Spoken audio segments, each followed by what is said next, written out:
Yahtzee. Welcome, everybody, once again to the Will-O-Wisp Woods. Welcome. We are back once again for episode 20 of Steam and Rain. So, we are officially 20 episodes in. Our wonderful group is 20 episodes deep on their adventure. At some point, we're gonna have to do a recap. I'm thinking episode 25. What do y'all think? You ever 25 once? That sounds good. Yeah.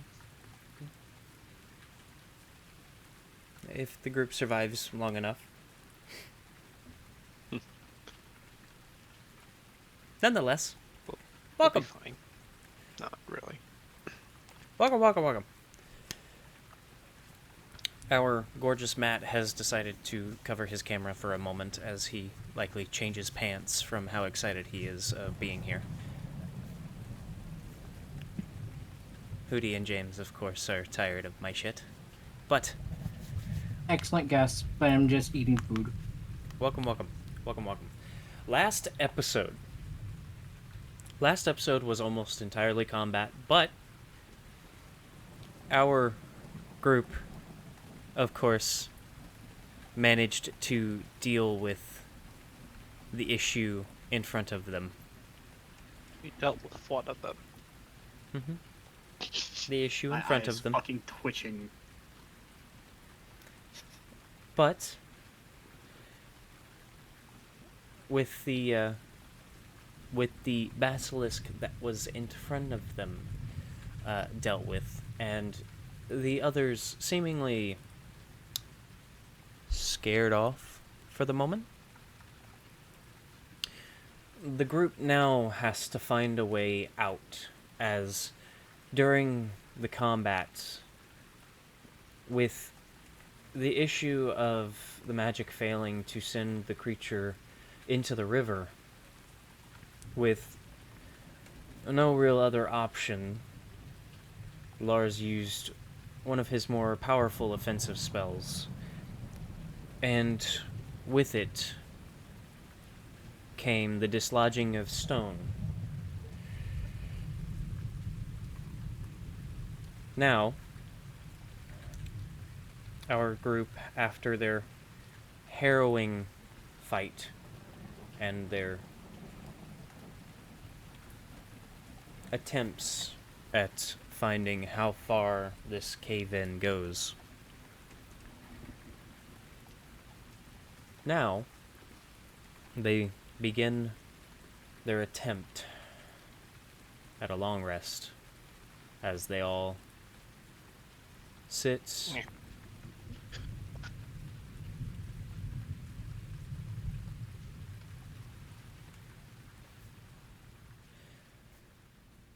with the sounds of the river rushing past them.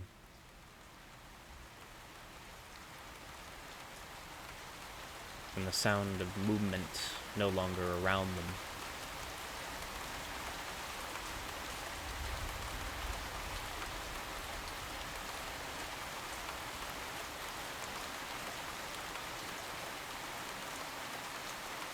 Episode 20 begins as the group attempts their long rest.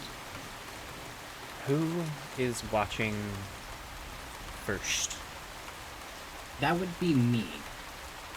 Okay.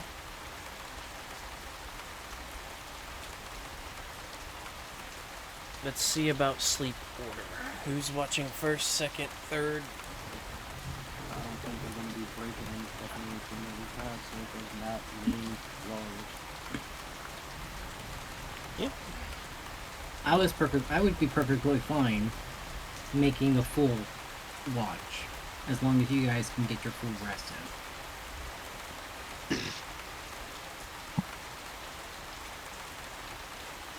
in. In all retrospect. Because I have the best vision in the dark at this current moment. Darrow, you can't see crap. And the more hidden we are, the better. more conversation between you and fucking Earthbender over there. Mm-hmm. I'm perfectly fine for a nap.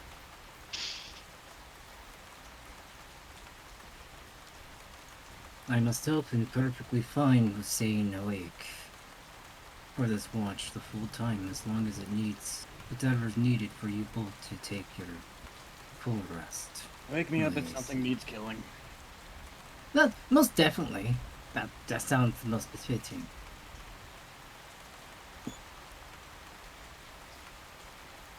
How about you, Lars? Do you want to take a full rest, or do you want me to wake you up at any point? I'll do what we normally do if you really do need to sleep, so. If I need to go to sleep, I'll wake you up.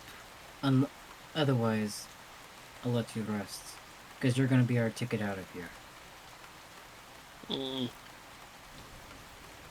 I'm a glorified boar machine is more like it. I don't even know if we would know what a boar machine is in this world.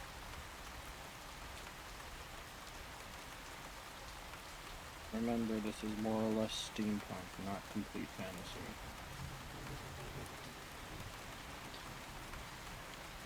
Yes, but boar Machines exist. Yes. We literally fought one that wanted to smash our fucking skulls.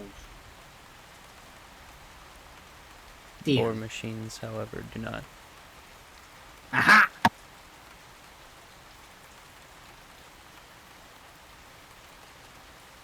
Knew it. Steam isn't able to create power strong enough to keep that kind of machine going perfectly. Talking about what machines? We're talking about fucking a diggy thingy. Yeah. A drill, bore machine.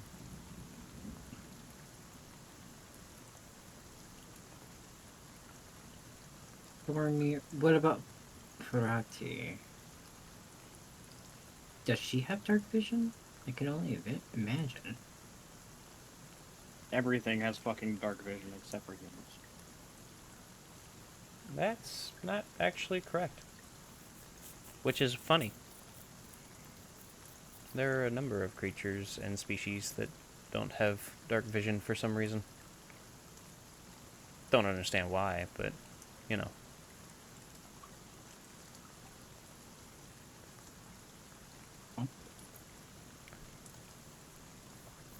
Humans are one of them. There are a few others. It's not uncommon to have dark vision, but there are a number of creatures that don't. Pretty sure Tritons don't as well. Just off the top of my head. Aren't Tritons But the fish people? Tritons are underwater. That makes absolutely no sense why they don't have dark vision. Yep. What he said. I don't quite remember off the top of my head. I don't believe Goliaths have it. No. They trade dark vision for the ability to lift the amount of a large creature. Basically, you all are medium creatures, so take like your push, lift, pull, double that. That's how much a Goliath can lift.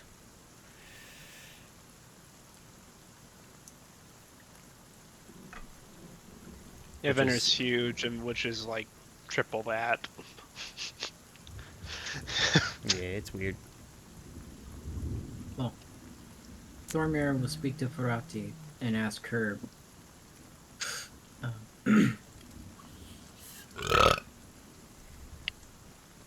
if she Halflings feels. Oh, Halflings don't. Sword bugs don't. Is Ferrati a halfling? You all aren't entirely sure what she is. She's not normal. Elf, No. draconic, fucking crazy little bastard child. That is adorable. we've all accepted that we adopted her. Even Lars here. Mhm. Well, Even with it's her. it's more of a teacher ordeal with him. Yeah. Not so much swirly eyes now, is it? But But yeah. Thormir goes to tell Ferrati. How about you get yourself a long rest as well? No need for you to stay up. It's been a long day.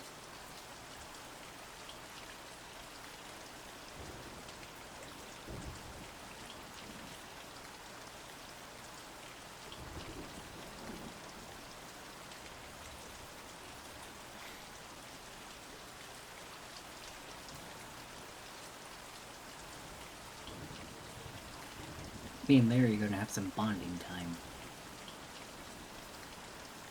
Larry? I fucking hate that goddamn thing. The fucking jellyfish. Plum. I Lump. forget he named it. Oh no. Here we go again. Can we keep it? No, we can't keep it. We're already keeping one thing. We don't need to keep another thing.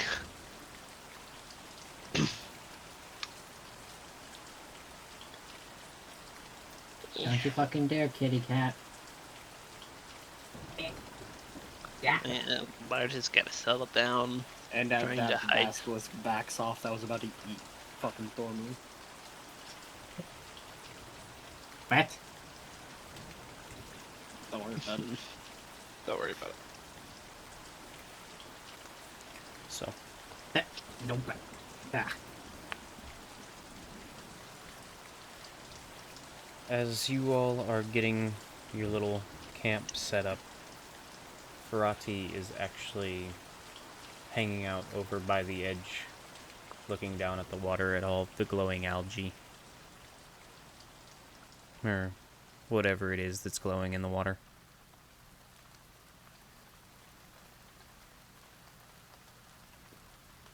It looks like algae at first, looking down at it from when you all were trying to climb across, but as you are able to now kind of hang out, anyone that walks over notices that looking down at the water, the lights are not on top of the water. They're actually inside.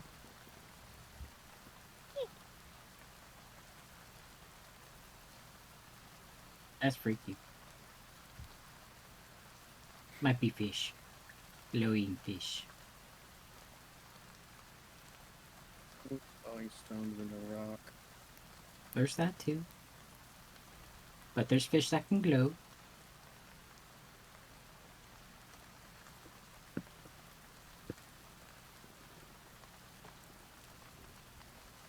So.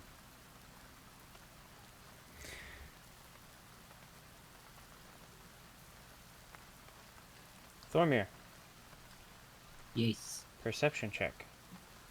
Gotcha.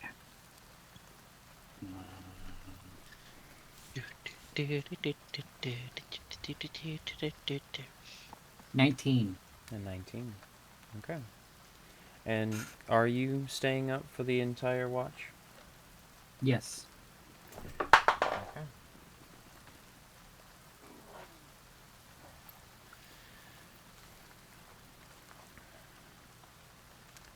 Unless they wake up. But I'm gonna stay up the whole time.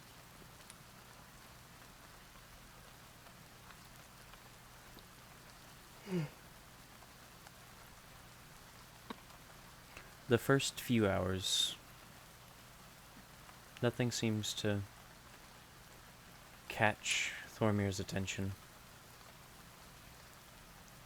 No strange noises or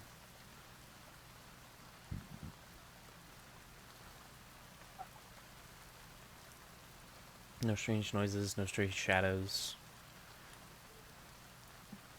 Being able to see almost all of the area around them.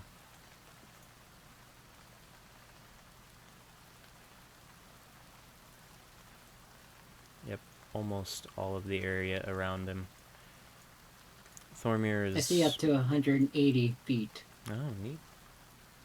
He sees the So- entire fucking room. Just about. 180? Yes. Yeah. Thormir is able to see just about the entire room, save for Is dark past this rock vision over here. normally 90? Or I thought it was 60. It's 60, but he's a Gloomstalker. Oh. And I'm a dwarf. I got a lot of things stacking on top of me for dark vision. So,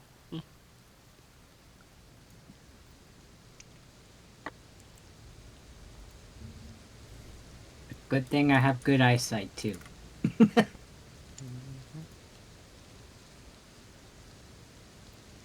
but the first few hours, no noises, no strange shadows.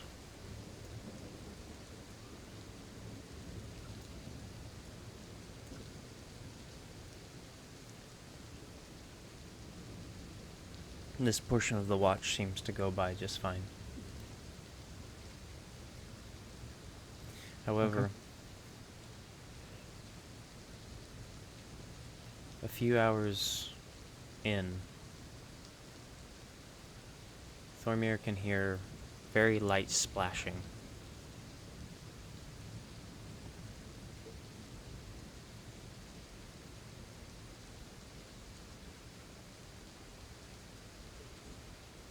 Most likely from the river stream area.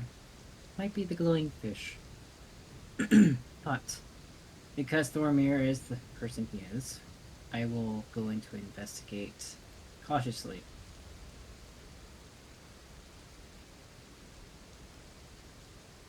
Okay. You walk over, and you look over the edge into the water. And in the water, you notice a struggling animal. Seems a rat has fallen into the water.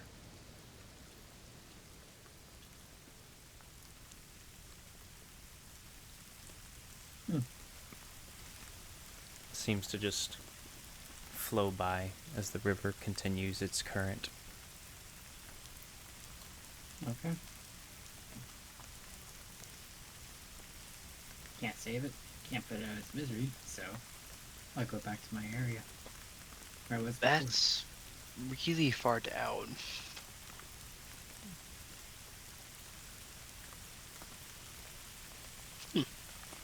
Still, as I walk, going to and back, stealthily, quietly. Okay.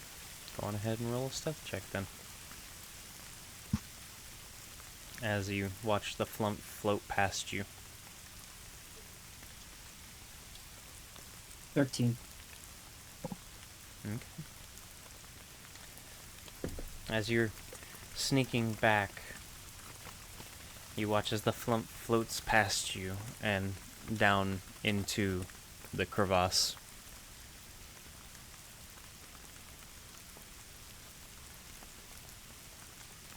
Okay. It can do whatever it wants. It does not. It can't grow legs. No. It's a foom. Be my friend. A few moments pass, floats back up, and one of its little tentacles it has wrapped around the rat that it now holds out to Thormir as it pants nervously and drenched in water.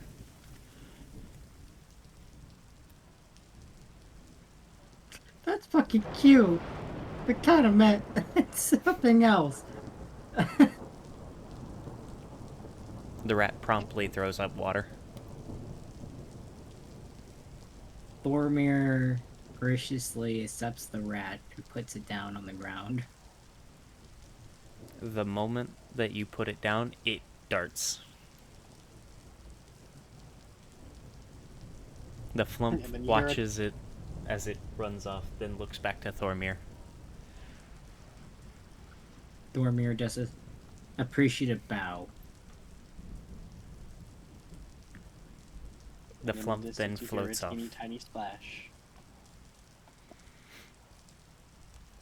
Almost.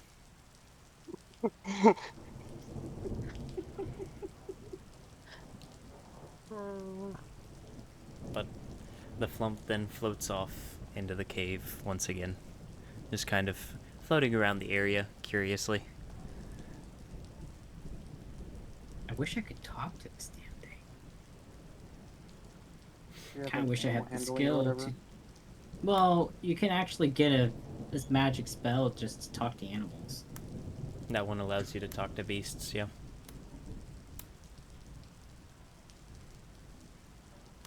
I was actually interested in getting it, but I need to focus on other things.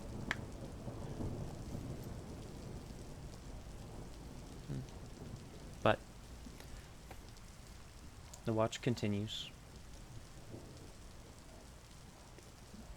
The sound of the river flowing is... Fuck! The sound of the rain I haven't going on in the background is putting me to sleep. The sound of the river continues to flow. And Thormir can feel his eyelids getting a little bit heavy.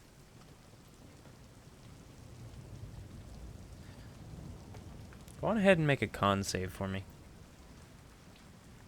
Not gonna lie, I was thinking that he was gonna have to do that too. Fight off to sleep. So it'd be 20. A 20, very nice. Thormir yawns, then he stretches. It takes a moment to fight it off, but he's able to just barely keep himself awake as he realizes he's falling asleep.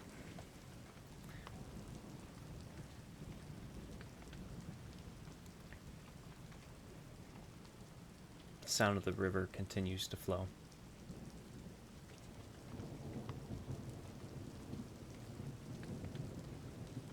Make another perception check for me.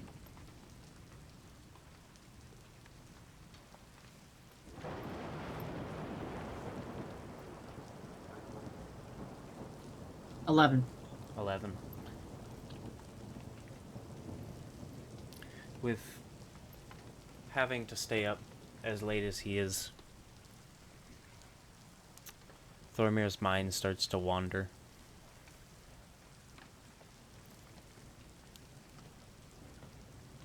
The sound of the river.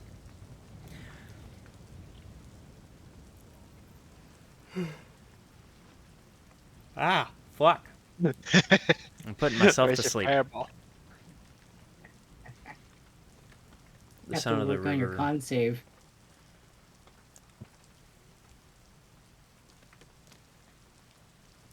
The churning of the current. The twisting of the water and the water's surface. The light lapping of the waves against the stone.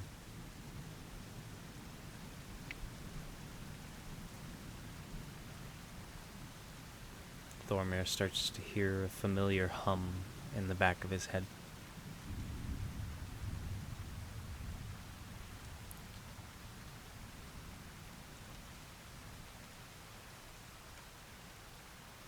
But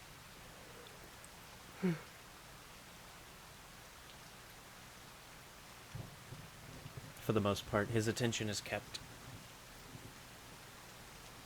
at least as far as he knows.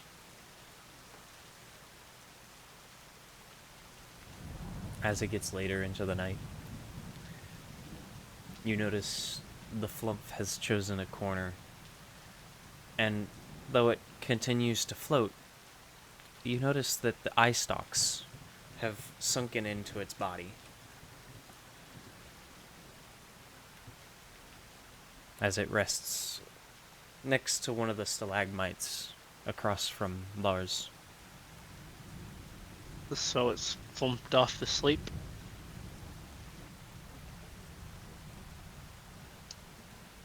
leaving Thormir entirely on his own. Lars, in his sleep, takes about 20 psychic damage.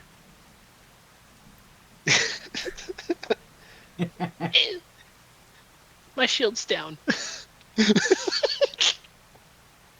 But Thormir is now officially left to himself.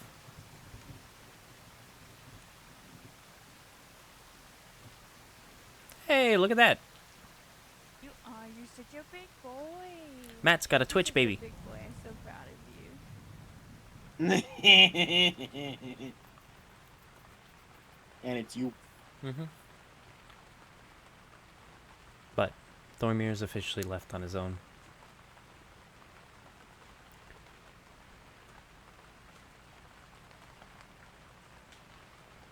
This is gonna be fun.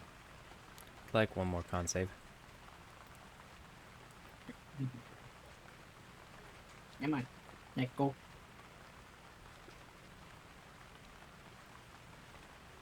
$19. 19, good. Okay. A few more hours pass. And Thormir feels that wave of tired hit once again.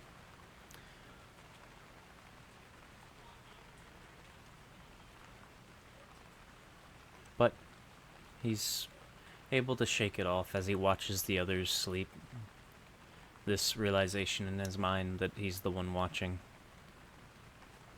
He looks to the flump that seems to be resting peacefully as it floats ever so gently next to this stalagmite. Lars that's found a way to get comfortable in the corner. His spellbook next to him as he usually keeps it. His hat laid just above his head where his head rests. Darrow pressed up against the stone wall as he sits sitting up with his blade across his lap, sheathed not to cut himself in his sleep. However, you look over and you notice two emerald green eyes staring at you.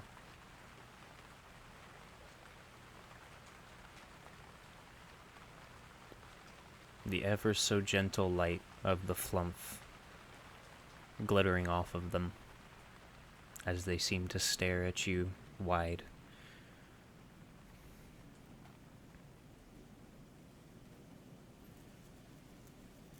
This is from the flump? Mm-mm. It's Jade. Well, I figured as much, but just want to make sure. The ever so gentle glow is from the flump, and that's really the only reason you can see any color, is because the flump is putting off just enough light to light up just around it. And you notice two emerald green eyes just staring at you as they shimmer from the flump's ever so gentle glow. It's almost like sunlight bouncing off of precious stones on a riverbank.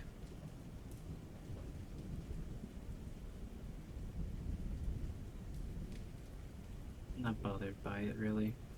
At this point, Thormir's used to it. But I do go over to check on the Ferrati.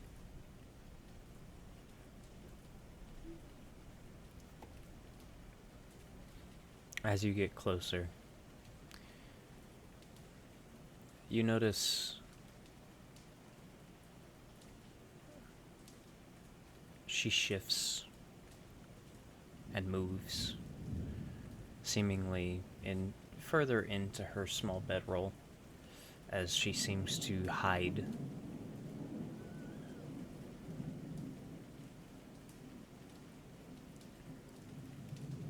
Okay.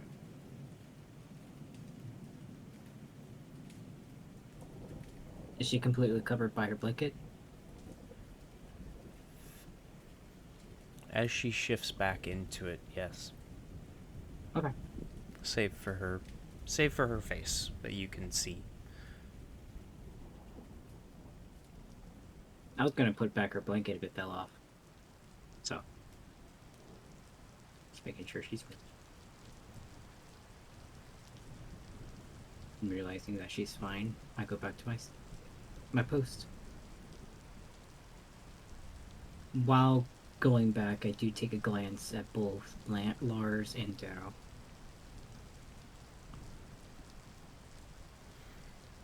Looking over at Lars, he seems at rest, as he's kind of... He's shifted from the beginning of the rest, where he was laying on his back, looking up at the stone, covered by his blanket, and seemingly, everything's organized around him. His backpack on one side, his spellbook on the other, his hat just above him, his shoes off to the side ever so slightly. And you notice that now he's kind of sprawled out, his blanket half covering him, his boots have been knocked over. His hat's still perfectly above his head, but his Leave my backpack's high knocked heels over. alone.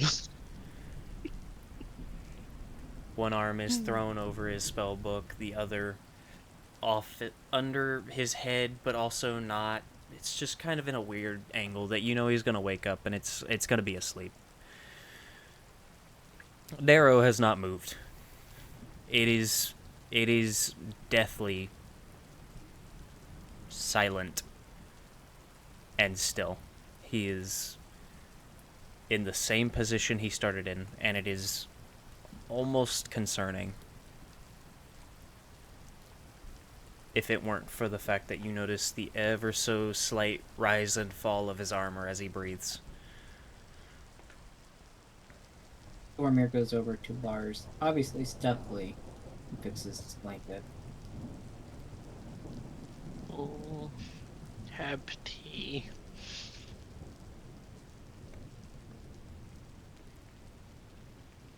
Gives Boromir something more movement to help him stay awake.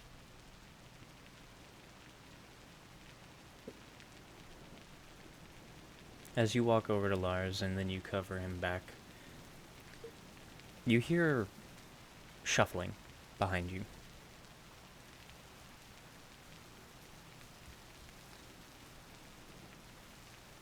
This strange clicking, like claws against stone.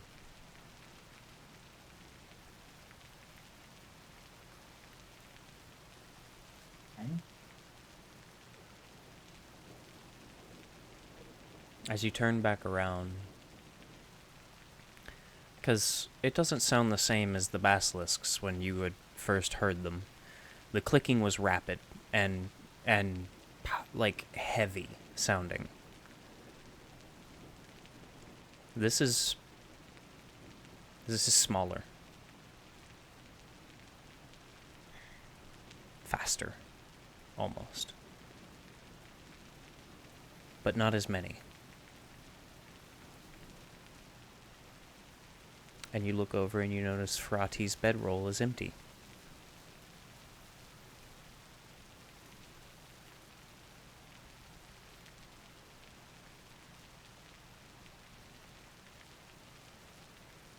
However, you watch something shift as it suddenly dips into the crevasse. Like a tail.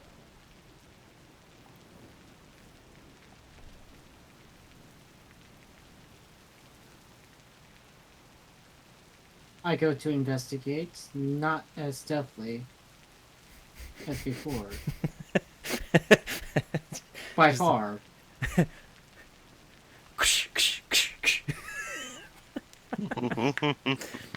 You just imagine like fucking Samwise fucking pots and pans clanging together.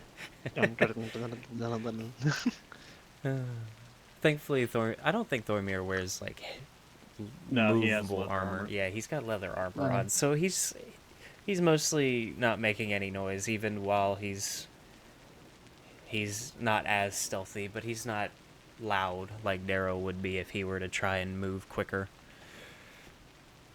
I'm a Hey, ranger if and I a go in- rogue. If I go invisible, nobody knows where the sound's coming from. Yeah, that's fine. But you make your way over, and you notice, as you look down into the crevasse, there is something hanging on to the side of the wall. Something with it.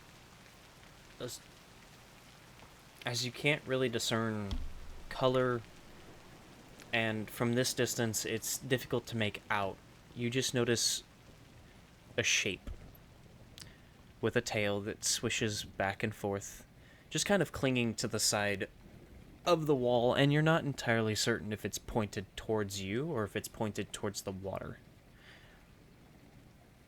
But you see the outline of the shape against the glowing, ever so slight glowing of the water.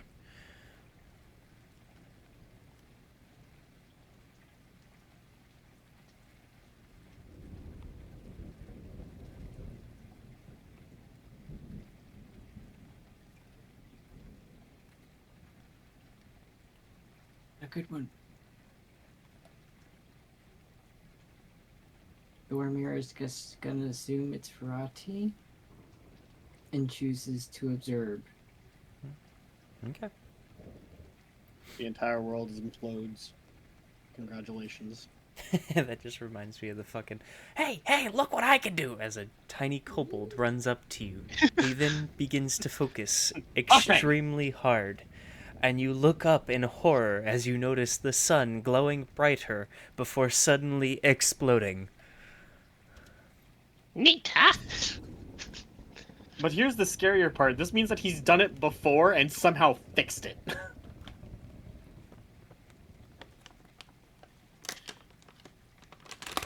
I like that realization.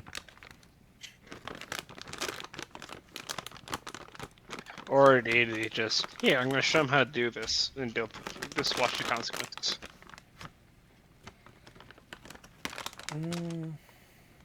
Which one do I use for Ferrati? You know what? We'll use this one, because why not? Big guy.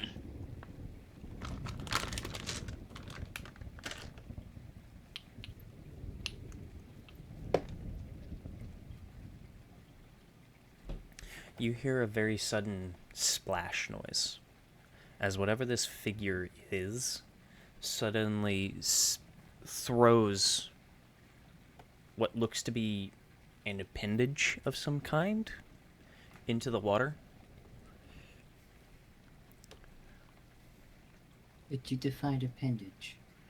It almost looks like an arm, but Ferrati's arms aren't that big.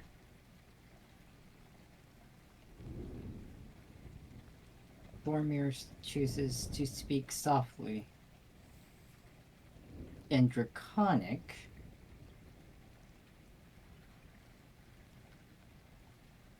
to Ferrati, in manner of asking her, Ferrati? Is that you?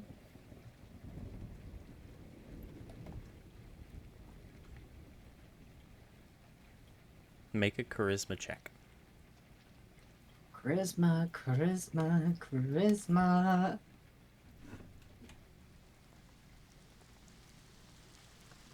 A solid 10.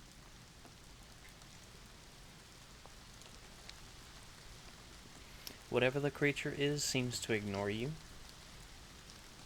However, you do now hear the munching of what sounds like fishbone being crunched and crushed.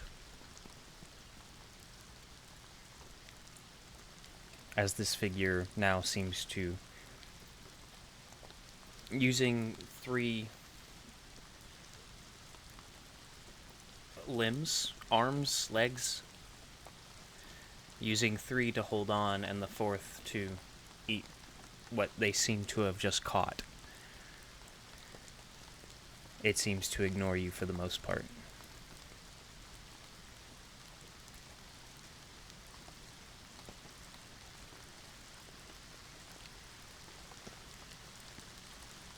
Boromir again. A little louder. Quiet, but not softly. Ferrati! Please, talk to me. As you now say it a little louder, whatever this creature is seemingly is able to hear you over the rushing water now, as it suddenly turns and looks over its shoulder at you, fish in its mouth, and you notice black scales all over its face, sharpened teeth, a slightly longer snout,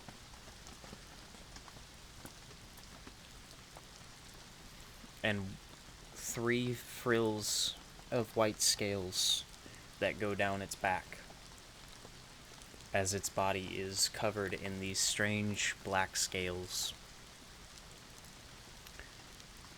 Its tail whipping side to side, as it then crunches the fish in half and drops the rest into the water.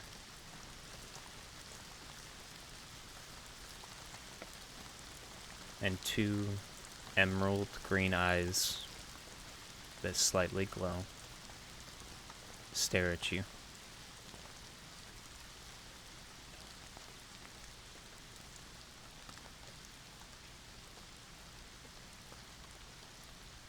I stare back. After a few moments, very, very quick moments that feel like eternity within them, you notice it seems as though it realizes something.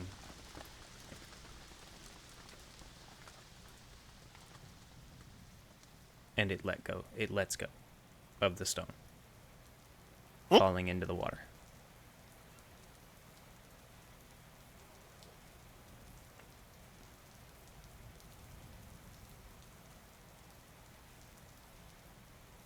Touché.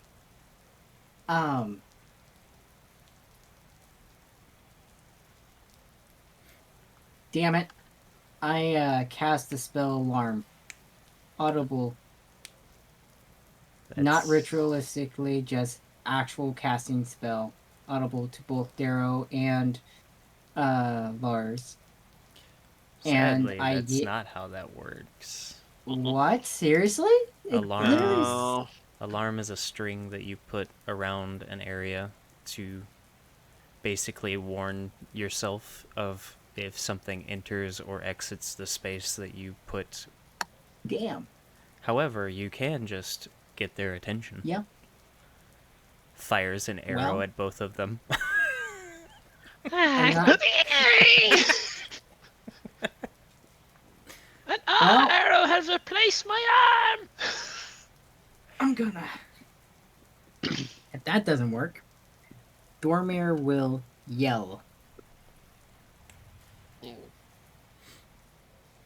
Critical thinking here.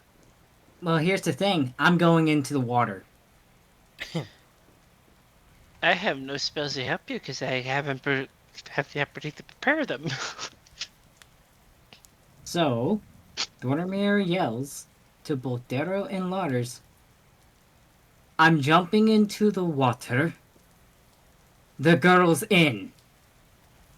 Do as you must. Jumps. I have a 22 perception. Do I wake up? Both of you wake up. It's not hard to It's hear. a cave. Like there's not much sound going on besides the rushing water. Any other sound, like a dwarf going, I'm jumping in the fucking water, gotta be pretty fucking... Just He's also only right. about 25 feet away, because it would be something similar to this little setup. Yeah, that's only about 25-30 feet from either of you. So, blinks open. What? The echo repeats back. What? Lars awakens slowly. Darrow's already on his feet. Hat on. Well, time to wake up, Gnome, because it seems like we're going for a fucking swim. As Grab the Darrow... packs! Grab the packs! Grab the packs! Darrow shits was not unpacked, so Darrow follows Thormir over into the water. Now, I'm already in the water. Yeah, I will say, this is happening in a time span that allows Darrow and Lars their long rest, but does not allow Lars his time to prepare his spells for the day. Thormir, you get a point of exhaustion for staying up the entire night. doesn't that like And Yes. It makes it where he has disadvantage on checks and attack rolls. where do you do that? I need to check on the Oh, you just keep track of it. You have 1 point of exhaustion at the moment.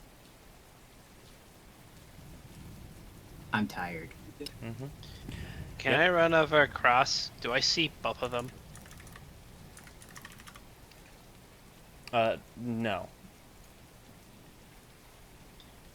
You heard the splash as Thormir went into the water, and you can technically see him as he's obviously probably not trying to drown, so he's keeping his head above the water, but he seems to be going after whatever it is. As he says, Ferrati's in the water now. And do I have my pack? Do I have my stuff? Yeah, you can grab your stuff.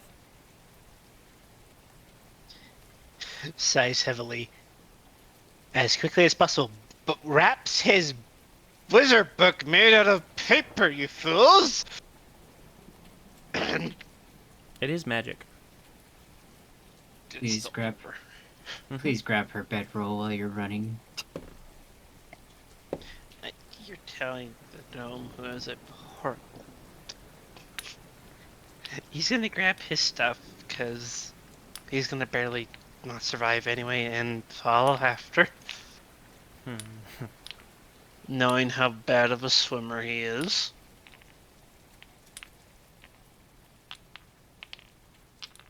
Here's an idea. You can have Darrow tie you on his back. Too late, he's already in the water.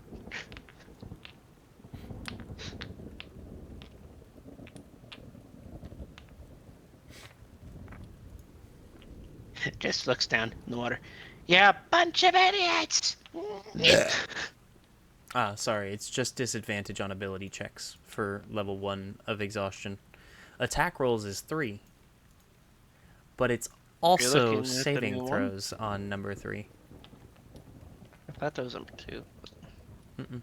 So 1 is disadvantage on ability checks, 2 is speed halved, 3 is disadvantage on attack rolls and saving throws, 4 is hit point maximum halved, 5 is speed is reduced to 0, and then 6 is outright death. you can't stay up for more than 6 days. You can't stay up Do for I more than see 5 everyone days. before I go in the water? I... Within 120 feet? No.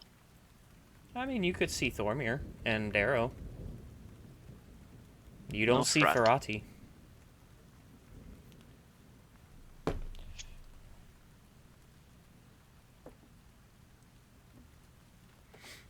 But I'll wait for Hootie to get back for this description as you all leap into the water. I thought it was like a 75% chance that they're going to leap in, then 25% that they would just keep digging and possibly get out and have at least one escaper. I thought about it. I thought about it. It's like, No, I I was like- know. I'm like, am I really doing this? Well, that's why Thormir said, do as you must. Thormir knew fully well that he was going to go in, whether it be by himself or with all of you. All my paper ruined. A spellbook is considered a magic item. Yeah. What about all the rest of my paper in my bag? Yeah. Yeah, that's probably destroyed. Mm-hmm. It's fine. You can buy more.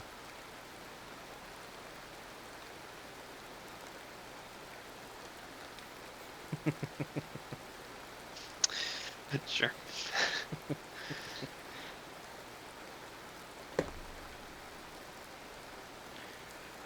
But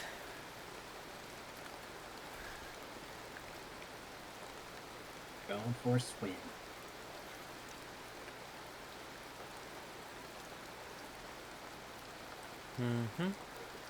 this chaotic underwater river that, as you dive in, actually, you notice under the water little gemstones jutting out of the bottom that are glowing.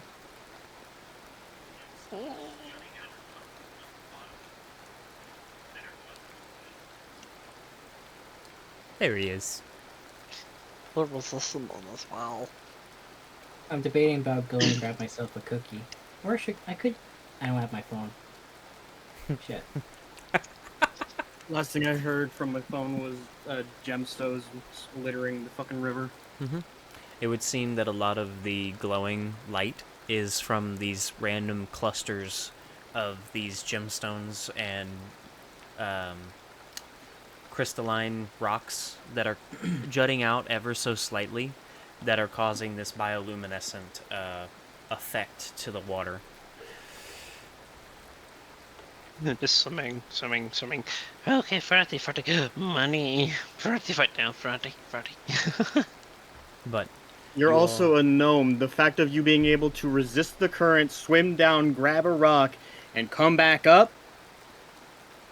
Exactly. Why do you think I didn't want to go in the water in the first place? so, as you all leap into the water, Thormir first, Darrow following suit, and Lars grabbing his things very quickly and following after. There's probably 35, 40 feet in between each of you now, as each of you have taken your time to jump in at different intervals. You find yourselves being rushed down this current, this underwater river going at a rather fast pace, and the current down here is strong. You can see how it was able to dig through a lot of these caverns, and it's an interesting experience. I would like everyone to make athletics checks to stay above water. 14. 14. 21. 21. Dara's used to this, even in armor. -1. My character was a soldier before Ken. saying, fuck this, I'm gonna go adventuring for money. Lars is not the best of a swimmer. He knows he's using his bag, which has air in it. He's doing whatever he can to smart It's buoyant! It's buoyant to a point. He's like, this is stupid, this is stupid, this is stupid, this is stupid, this is stupid. This is chase.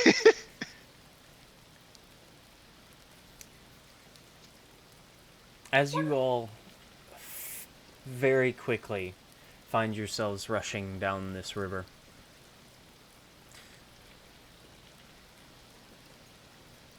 you find yourselves soaked immediately as water crashes against your face, and you attempt to steer yourselves as much as you can around these cavern walls and these jutting out rocks. Thormir's, of course, in the lead as he keeps himself above water looking back. You can see Darrow probably maybe 35, 40 feet behind you. Darrow just kind of wading through the water as quickly as he can in the best fashion that he can in this situation, kind of using the current to his advantage. He's able to begin catching up to Thormir to try and at least close that space, whereas as Darrow looks behind over his shoulder, he notices Lars, who is attempting to stay over water, and it is very very dangerous at this point for Lars, as Darrow notices a lot of the water is crashing over Lars. Lars trying to keep himself afloat using his bag is working, but because of it, it's pushing water out of the way, and as he slams into these rocks or these cavern walls, a lot of the water is crashing into him and over his face, and it's becoming very difficult for him to keep kind of a safe grip on his pack as it begins trying to turn and spin in the water as the current is hitting it and it's slamming against things. However, before Thormir, there is no sign of Ferrati. There is no semblance that she's ahead of them. But Thormir, able to see so far ahead in the dark, notices what looks to be almost like an alligator ahead of them. This form of something solid ahead of them that is moving.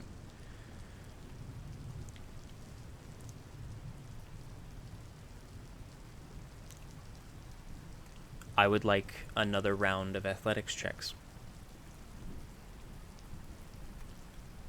as the current 15. has now rushed you all, maybe.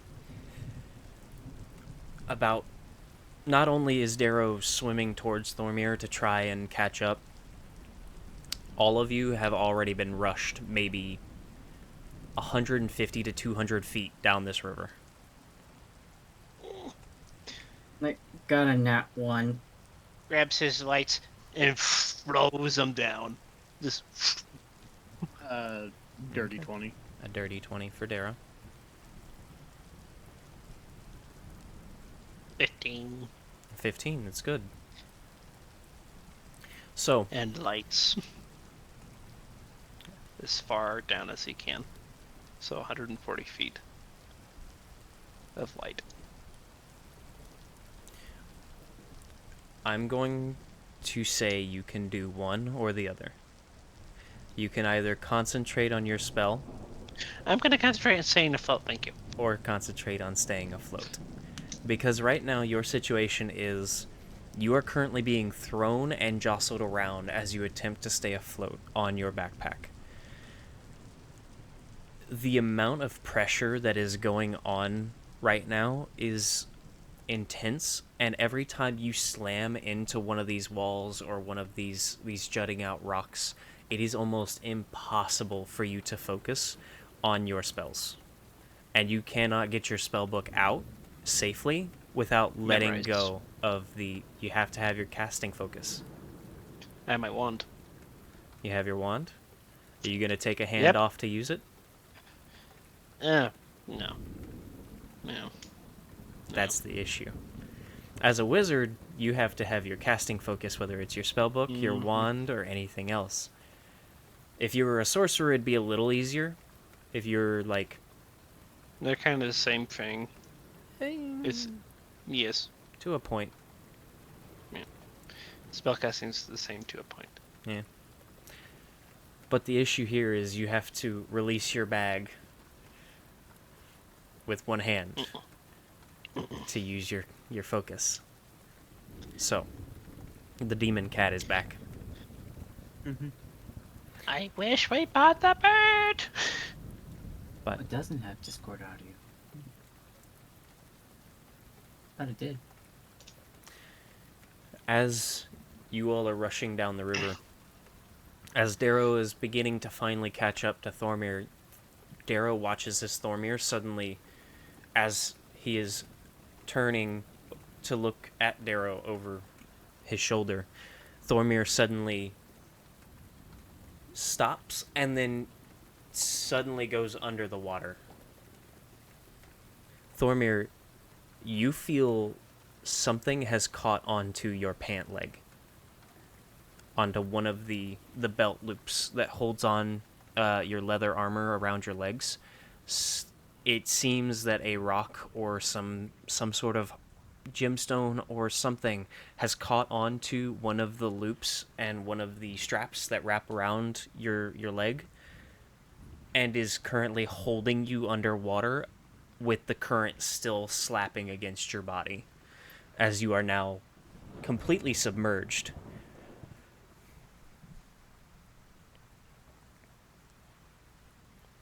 Is it like a belt? Is it like a belt?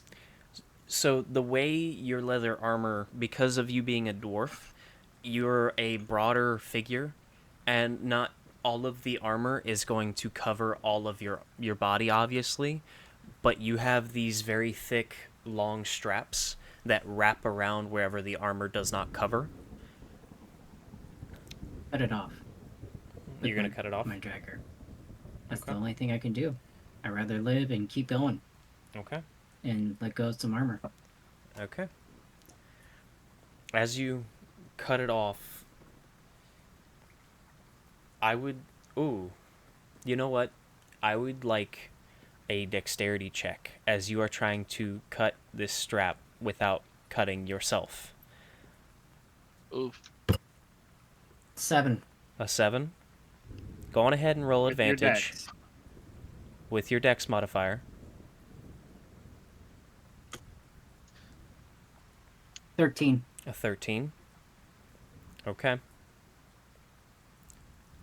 Because obviously you can grab your leg and kind of try and feel out where you need to cut, on top of the fact that you're trying to fight against the current, but for the most part you know where a lot of you are. Yeah. You are able to just barely get the strap off, but you do slice into your pants a little bit, and you feel the dagger's spine kind of brush against your inner thigh, and that causes a bit of a shiver that you're not comfortable with. But you very quickly regain your uh, your posture, and as you come up, you actually realize you are now in tandem with Darrow, who has now caught up to you after your sudden pause. Forceful, but pause nonetheless. And with Lars's 15, Darrow and Thormir look back to see that Lars has now kind of figured out, at least for the moment, how to kind of curve his bag so that it's not slamming as hard against these stone walls. And you will continue. He's definitely paddleboarding. He's kicking his feet, trying to make it go faster. I was I thinking lost my heels! You guys owe me a new pair of heels! I just imagine this gnome bunging on a surfing on top of his fucking backpack for just an instant. This is fucking funny.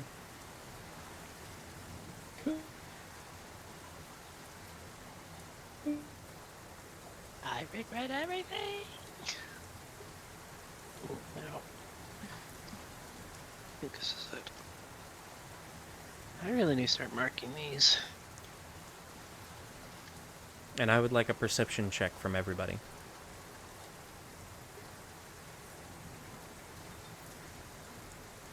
Darrow, I will say you're at disadvantage just because you are without dark vision. You do have the glow of the river to a point, but this is... No, actually, no, this is regular. You're hearing this rather than seeing it.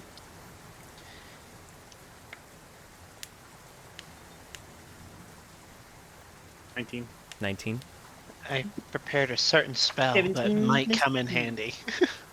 23. That's a natural 23. 1. Actually, that's cocked. No, it's still natural 1. So it's If it's It's cocked, hanging you up- re-roll it. You know that. it's hating up the board though. That's.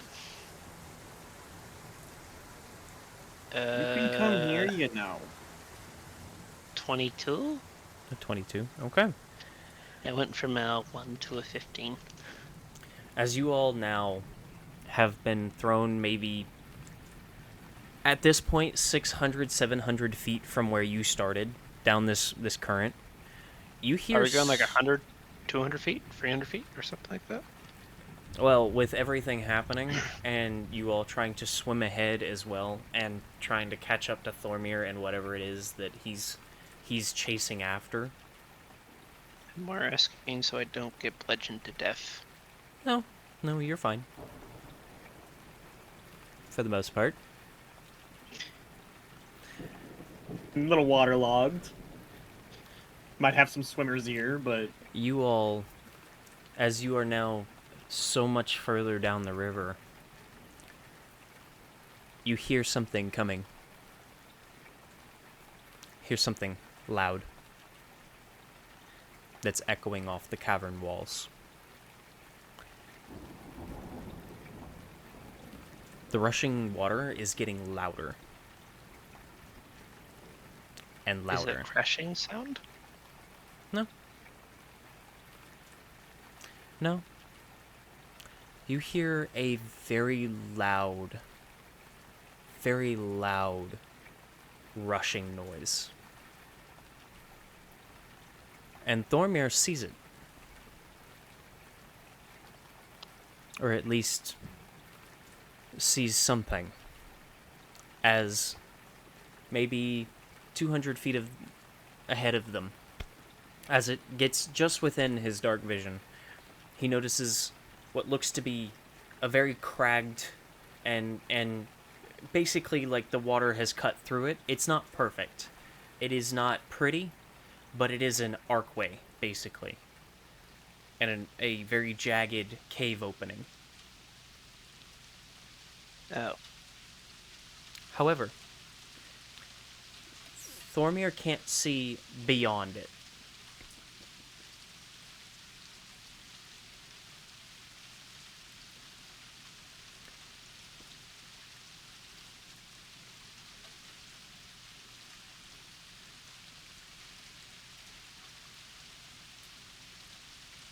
Does Thormir want to say anything?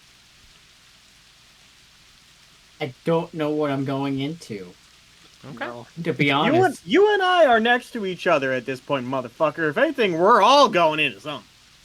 We're going into something. I just don't know what. Okay. What is it? Is I'll it ask a waterfall? Yes. Is it like an open... I'm Is it guessing... Loud water. A fucking opening into something. Stop being a little demon. I was just curious if it was crashing. That's if we Well- don't hear crashing, that's terrifying because that means it is unbelievably big. Then Dormir will yell out just as loud as he can so possibly Lars can hear him. Just screaming, "Brace yourselves!" What do you mean, Bryce? Well, I'm struggling just to keep out afloat right now. I can only say so much. I'm not about to go into a great description. Waterfall? Or how big is the opening? We don't see it. Thormir sees it. It's wider at the bottom, but it kind of craggly comes up to the point. From bottom to top, Thormir sees maybe 40 feet of space. And from left to right, it opens up to probably 75, 80 feet across.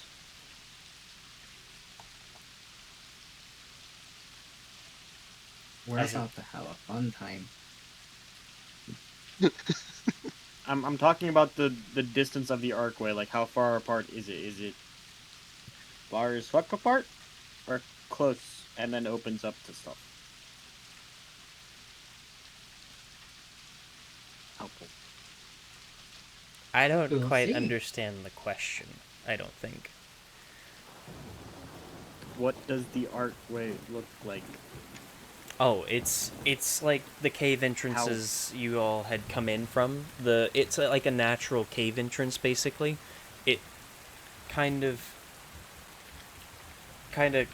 scraggly, but comes up almost like a semicircle, but all kinds of fucked up. So if you fucking stuck your arms out, you want to be able to fucking catch anything. That's a cat. You have noticed as you all have been rushed down, it has only gotten broader. Very slowly, but it has broadened out. And as you all get closer, maybe 30 feet away from it now, you all can hear crashing. There's a very loud crashing noise. Bye. Oh boy. And as that 30 feet closes, you all watch as you all are thrown out, basically, to a waterfall. And Thormir sees up to 180 feet. This is a massive open cavern that he cannot see all the way into, but you all can see these bioluminescent mushrooms that grow from different spots off in the distance that seem to light up portions of the area of stone and seemingly bioluminescent moss and strange glowing plants that just dot the area. And you all plummet. That's a fall.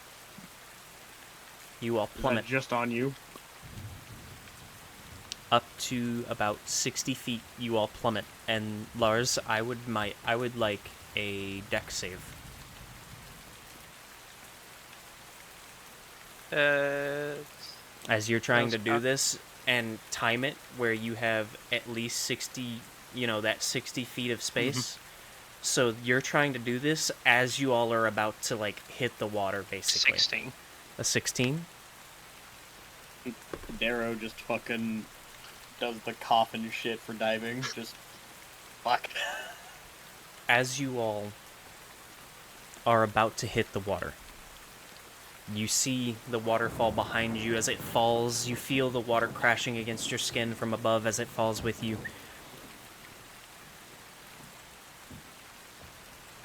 You plummet and plummet, and Lars, with quick thinking, quickly pulls out his wand, and as the water surface below comes into view, he just narrowly manages to bring out the spell.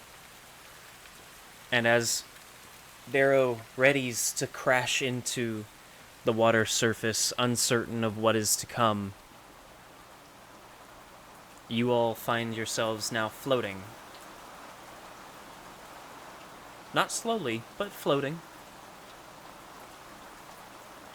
And you all manage to slowly sink into the water surface, now feeling the very cold waterfall crashing against your backs as you all make your way to the water's edge, away from the waterfall. And you swim probably 80, 90 feet out before you finally find what seems to be some kind of embankment. And you all drag yourselves up onto this sandy stone earth.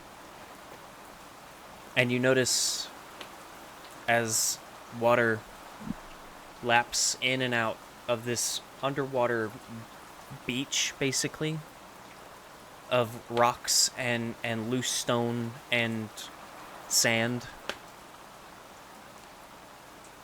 a small girl, as Ferrati lays unconscious on the bank. Ramir rushes to her.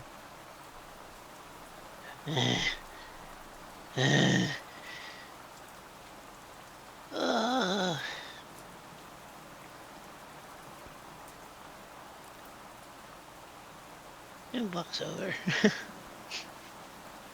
You mind fucking telling us what the fuck happened and why she ended up in the water?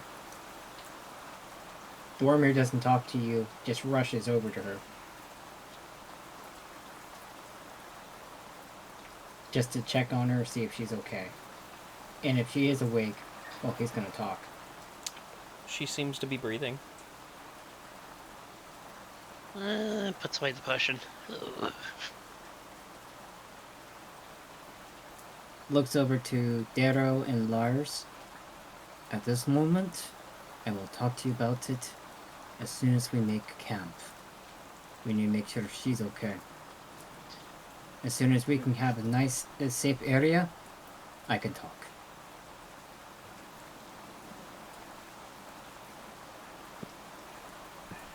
You're So not gonna wake is- me up from my fucking nap. And you won't even tell me So, why. Fucking no prepping spells. You all get a level up. No prepping spells? Question mark. fantastic. Nope. You don't get shit. If you all would like, you can take a long rest as... Well, I'll say a short rest. Because right now, you all... this is actually to a point now in the story where things are going to get a little more interesting. What's force? Hmm? Rune Knight things. Fuck off. Force damage is quite literally just, like... Think, Invisible Woman. Force is that magic damage that happens to just cause... You're like, telling me that I could basically go, I is- swing my sword and it barely misses, but then a fucking gust of wind makes the fucker just get blocked. It's more of, I like to think of it as the force as the weave. Like you're actually manipulating the weave because the weave is literally everything. Usually. Yeah. So, You basically We have a sheath of unseen magic that, you know, think Gojo. that layer of Yeah, that infinity. layer infinity around his body that he keeps, that's force damage. But Ooh, now that you bring that up, hold on. you all are able to take a short rest. This And does get not the level help up with or your... no? Yes. This does not help with your exhaustion level, sadly, Thormir, but you all get a short rest, because if you all are waiting for her to wake up and making camp, that is what you get. do I get to change spells or can I only add new spells? I will say that you can go through and do your daily preparation now. I know I'm probably like overthinking this, but quite literally reading what it does. Where's the fucking general? I stat? get There it is. projected ward. I'm Hey. now more of a support play character than ever. So since I have a multi-class, do I do both the Ranger and No. Rogue? You pick No. one level to distribute where you want it. Oh, no. For short rest. Oh, yeah, you can do either or, Either or, but not both. not both. Well, Gotcha. yeah. Are you talking about hit dice? It says hit dice, yes. Yes, you can use however many of each of your classes that you want to use. Like, if you have a certain amount of health that you know would be too much for your ranger class, but not enough, or it wouldn't be enough to make sense to use 3 of your ranger points. But if you were to use 2 of your ranger points and 1 of your other one, you could do that. I'm just kind of gonna thing. use one of my Ranger. So I have to roll D10, and then plus 1 is how much health I get back? Mm-hmm. Got it.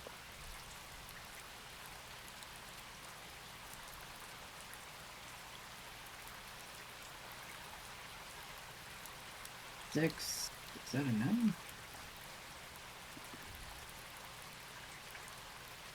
It's 9 plus 1. So I get 10 health back. With how it's described for force damage, because I was thinking that the on armor it would make it like the infinity thing, but no. I just imagine when it comes to fucking, because it's saying that like, if I hit one guy in a group, everybody around me has to make a fucking saving throw, with my proficiency plus constitution, and if they fail it, they all fucking get knocked backwards. And I just imagine like the anime AoE like crater that happens, and everybody else just gets fucked off. Kind of. I'm in pain from friendly fire. Neat.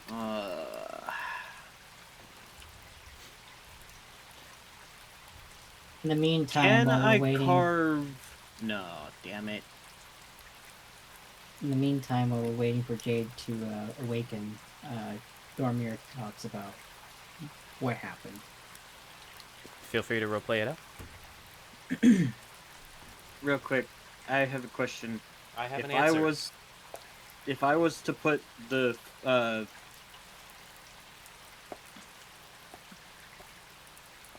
is a ring counted as armor?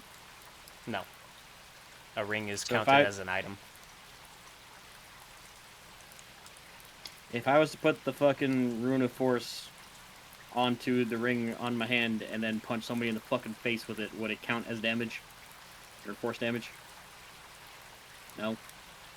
Then why the fuck is that an option? What do you mean? What's it read? I can put a rune on my ring, 1 rune per ring. So that's why I was asking. Does it count as armor? What's the ability read?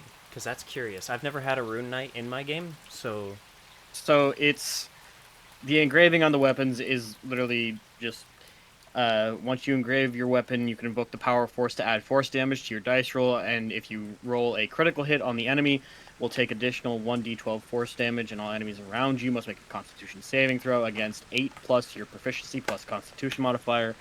On the failed save, the enemies who didn't make the save in a 15-foot radius will be knocked away by 15 feet and knocked prone. If there's an obstacle in the way, the enemy flying in the enemy's flying path, the enemy will be stopped by it and get per 5 feet 1d force damage and then knocked prone. Really nice. Mm-hmm. But then when it comes to armor, it gives you resistance to force damage. okay. So rings So- are counted as a wearable item that usually have passive abilities kind of like armor, but they don't technically count as armor because they don't actually help your AC. Other than very specific rings that boost your AC rather than anything. I think technically Does it technically count as armor in this instance? and you said it's only 1 rune engraving per Yeah, so ring? I scrolled up to try and see. It's 1 per weapon, 4 on armor for the gauntlets, boots, chest piece, and headpiece. 1 per ring, 1 per necklace or amulet, and then 1 on cloak. Okay, then if it specifies that you can put it on a ring, then yes. But it wouldn't cause damage. It would be more like a ring of resistance kind of thing. So instead of So it would technically be resistance. yes, and it would save you the slot of like in having a ton of runes on your armor that you can no longer fit. You can put 1 on your ring and put that on. If you have another ring, you can put another one on that and wear it. That kind of thing. So it doesn't take as much space, and you can always have it active if you always wear your ring rather than when you take your armor off kind of thing. Because most people normally are not going to sleep in their armor, are not going to like go to a gala in their armor or anything like that. But a lot of people I am wear most rings. comfortable when I am impervious to all forms of physical attack. Exactly. But a lot of people wear jewelry, like the necklaces and rings, to galas, to sleep, to do daily tasks kind of thing. So you would Yeah, always but, like, have that. I like having my great sword that's a giant fucking taser, and I was gonna want to make it be an anime as fuck sword where I can slam it into the ground and cause a big ass lightning strike Mhm. and cause everybody to fuck off, but I can only put 1 rune on my fucking weapon at a time. This sucks. Yeah. Balance. It's a good way to balance it, but it's also the fact that you have magics that are trying to compete with each other basically in that point.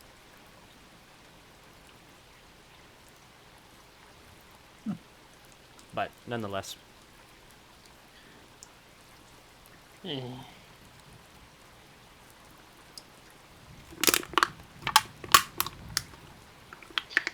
It's just constantly casting prestidigitation as they go on. So, let me get this straight. Our wonderful Ferrati turned into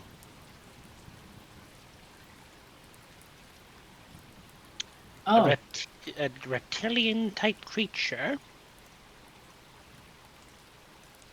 Still have hunted like questions. hunted like one, and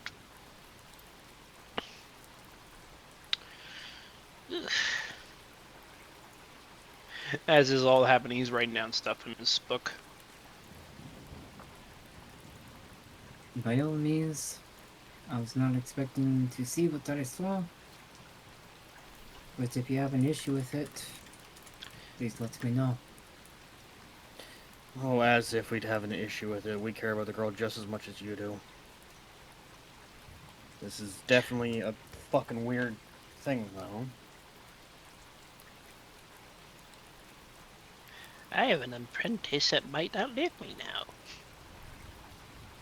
When the fuck did she become your apprentice? I started teaching back in Necromancy City. How ordeal.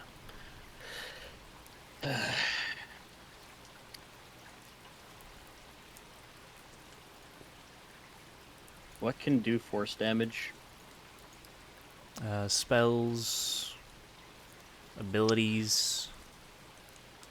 If you want to ask if force is good, it's the least resisted thing in the game. That doesn't help me. Yes, it does. No, it doesn't. Like, Nothing's resistant to force, pretty much. So it's the strongest damage type.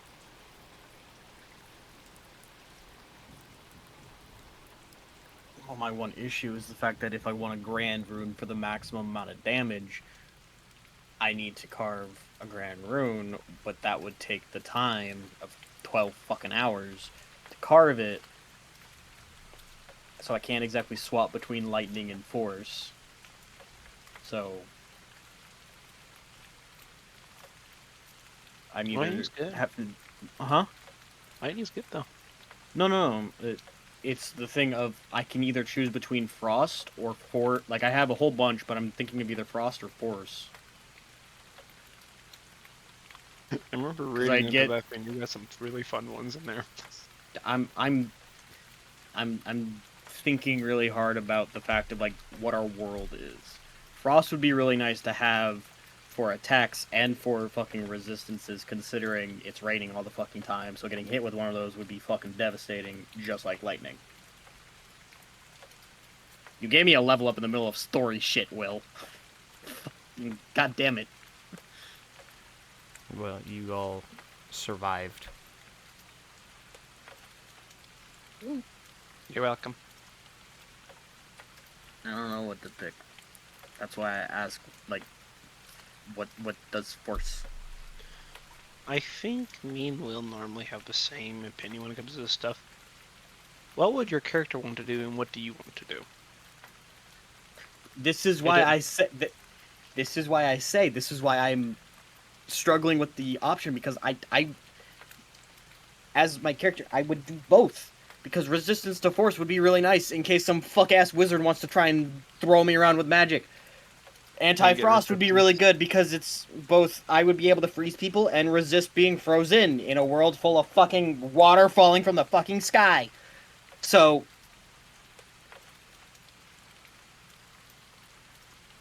I don't know. There's not really many force spells.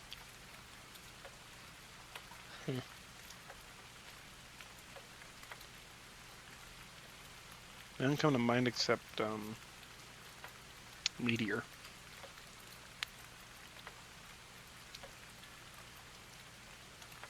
Eldritch Blast.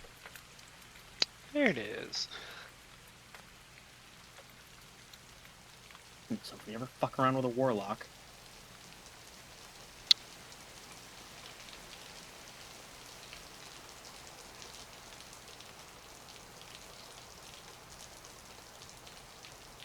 I'm curious what Matt's gonna choose.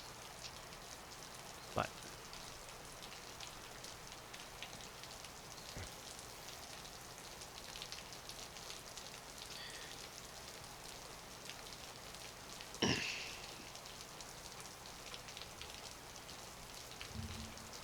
I have 38. I have 38 hit points. Fuck it, taking that.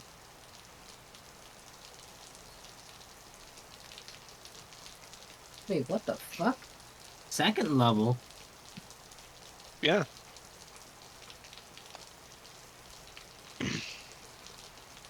If you went level 5 for Ranger, you get your second level spells because you're a half caster. And also as a Ranger, if you want to change out spells, you can change. This is the time you can change them out. How do you gain spells? Leveling. Typically yeah, that's the only way. Or that or items. Items is probably the easiest method.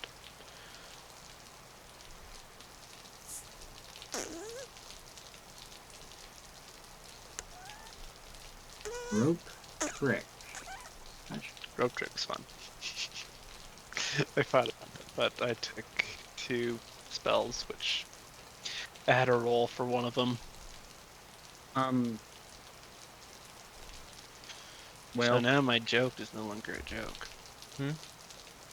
I was looking at the feat dual wielder because I'm able to get a feat if I want to, or maybe up a level thing. How does it work? Dual wielder is when you use two weapons.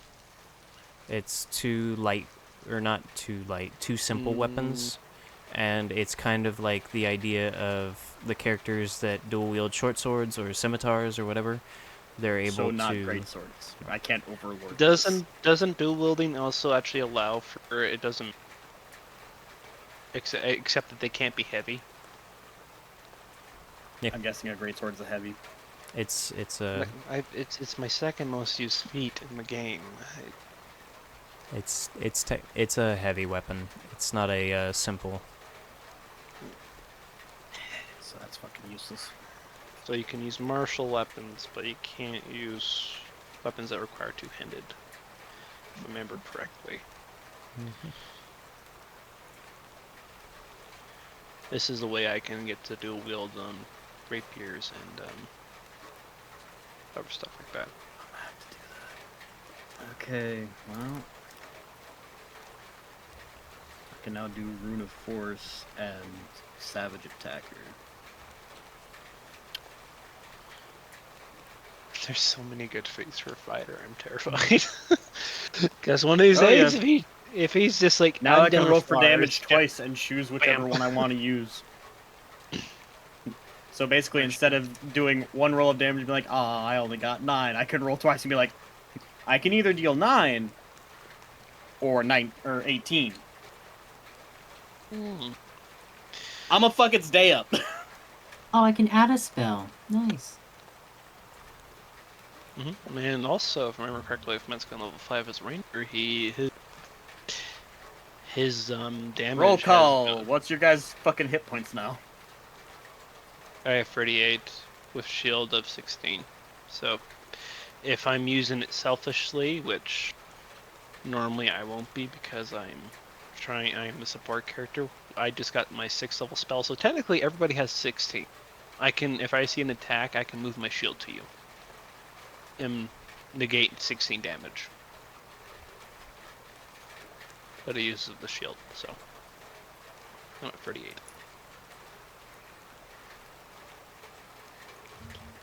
Matt, what's your hit points? Give me a second to get that up, because I'm currently doing my own shit too. What are you at? Hoodie, you should be like around 80 to 90. No, not yet. 51 hit points. You're no longer allowed to bitch at me about getting hit. I can still bitch. You're only like Bro, you guys have D10s. I have a couple away. D6 HP bar. Spell capture summon coming in. 64. That's a melee attack thing. I'm thinking barbarian. Spell lets you convince. Wouldn't be against multi-classing, but And since doubles your HP. that would be terrifying. That would be terrifying. Bundle has like 200 24. I just think it's great to me. No, I got spells. Can anyone guess my 2 spells? What are your options? Misa. I had 37 to choose from, roughly. What are the ones you're looking at, motherfucker? I'm not. I already chose.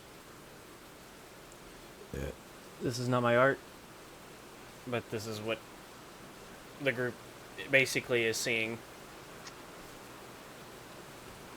This is not my art. I reiterate, this is not my art. I do not take credit for this.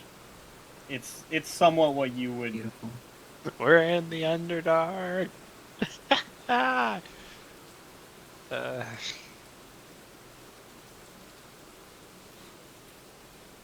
thinking about changing the cantrip, though. I get to do that now. I love my cantrips.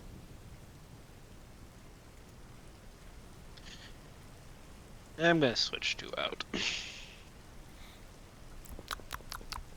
What Oh, the wow. fuck did I find?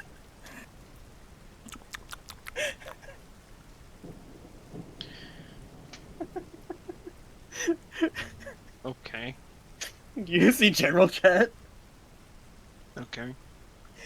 I was looking for like the big crater thing that you'd see in anime with certain attacks, and I found that. I'm just happy I get to prepare an extra spell every day now. That's really, really nice. Really, really nice.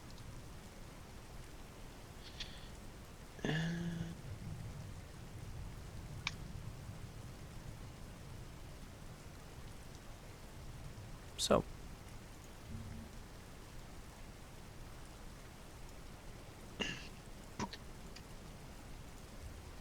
as you all were role-playing, Not yet, we haven't. We all had to fucking figure out our shit. Because you gave us a level up in the middle of everything, and all of our fucking character sheets went, hey, you could do things now. What do you want to do? Are you against me picking Goodberry? I You could can not grab care good less. berries. What is that? Goodberry is a level 1 spell that allows him to create 10 berries each casting of it that are magic, and when you eat one, it basically like a blueberry, but it makes you full for a day. This motherfucker made lambus bread in the form of berries. This is better than Lambus bread because this will fail the halfling. So literally, I can just get rid of us. Don't you having bad to talk worry Lambus about bread. rations. No, Lambus bread. I want Lambus bread. Oh my gosh. It's beautiful. The But- wrapping. It genuinely is able to fill any creature Could be a dragon. uncaring of the creature size. It does not specify. It just says that the creature is full for the day.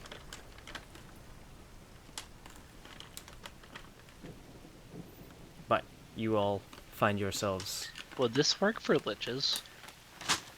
Yeah, that would be if liches ever got hungry. No, they seem they have to eat souls. That's To different. continue to live. The I'm absorption gonna say- of souls versus actually feeling hungry are 2 different things.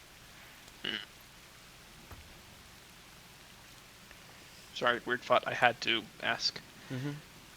As gonna interesting as that use- thought is, it genuinely is an issue of that's not being hungry or having to eat. That is a genuine, like, he absorbs souls rather than eats them. But This isn't a soul eater scenario.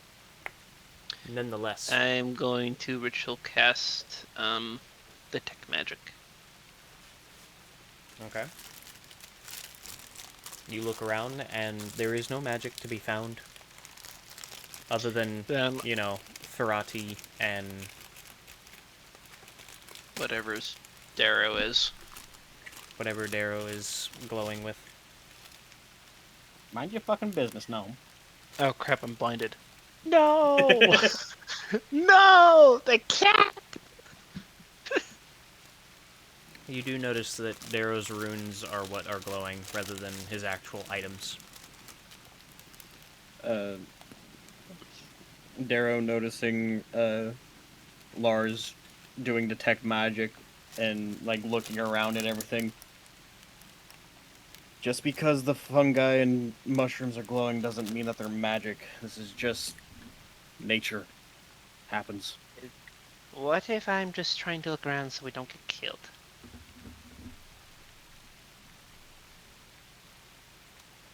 This is gonna be a weird one for me to learn, but I'm choosing this as the spell I learned. I Share feel with like the class. it's befitting. Speak to animals. This way, when Ferrati goes lizard brain again, I can actually be like, "Hey, you want a cookie?"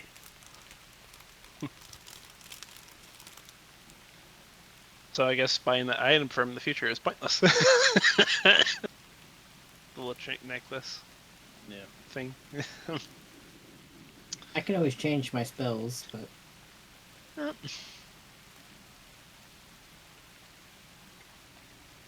It Next saves round. money. Don't worry about it. How much supplies do we have? I didn't take any of mine off when I went to bed. No point in being unprepared if you get jumped while you're sleeping. Bormir's gonna grab a piece of rope, cut it a little bit, to basically make a new belt loop for whatever he cut off from. The strap. A strap, yes. But it's not necessary. It's one of the straps that's like in the middle of your thigh. You have two straps that hold on the plate, or the leather plate, quote unquote, that basically covers your thigh. The top loop is what you cut off, and the top of it kind of hangs under your belt for the most part, so you'd technically be able to kind of like makeshift it, but it's awkward if you do that. If you want to cut the rope, then you can do that. No, then never mind. I'll just keep it for what it is. Okay. And I'm gonna roll for perception just to kind of just generally look around our area, to the area we're at.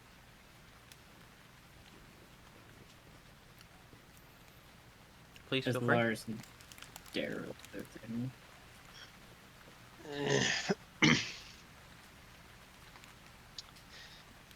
That would be 26. Nice.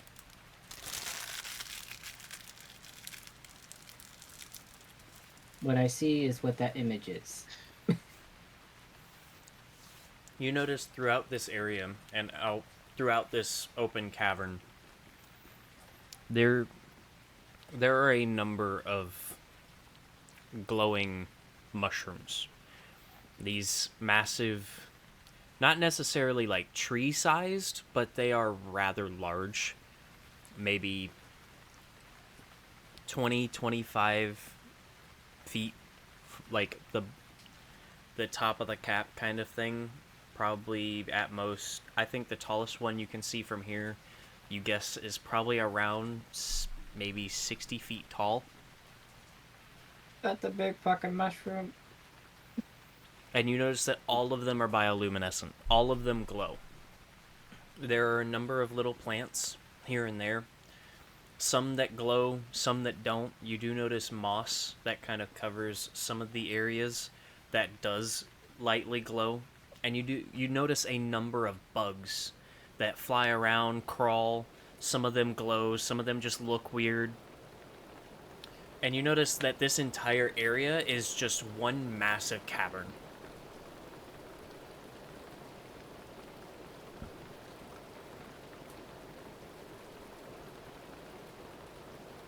It Let me is just- 17. A 17? Bormir just speaks to himself, 15 saying, plus 2. Because it was "What a perception, beautiful- right? Mm-hmm. What a beautiful area." It's only so beautiful until we find out that there's no other way out besides going back up that shit. We never know. But we'll figure it out. Is anybody proficient in nature?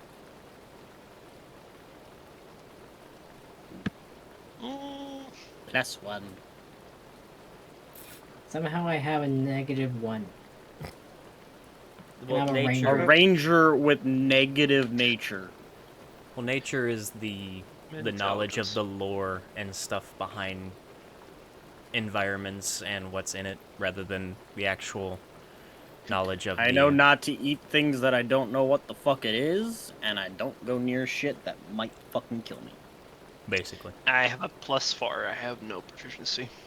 Okay. I mean, I'm an alchemist. It's just, I'm like, I know what I need to find to make stuff work. That's my knowledge. Okay. Hmm. You all aren't entirely certain what this area is. You're not sure what this actually is. You don't know what this cavern is or why it exists.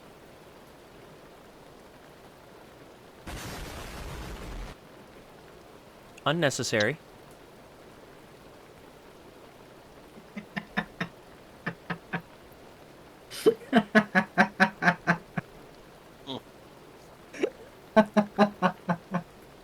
Randomly, Man. Matt just played Explosion on Twitch, so... Oh, I know. It was in my ears.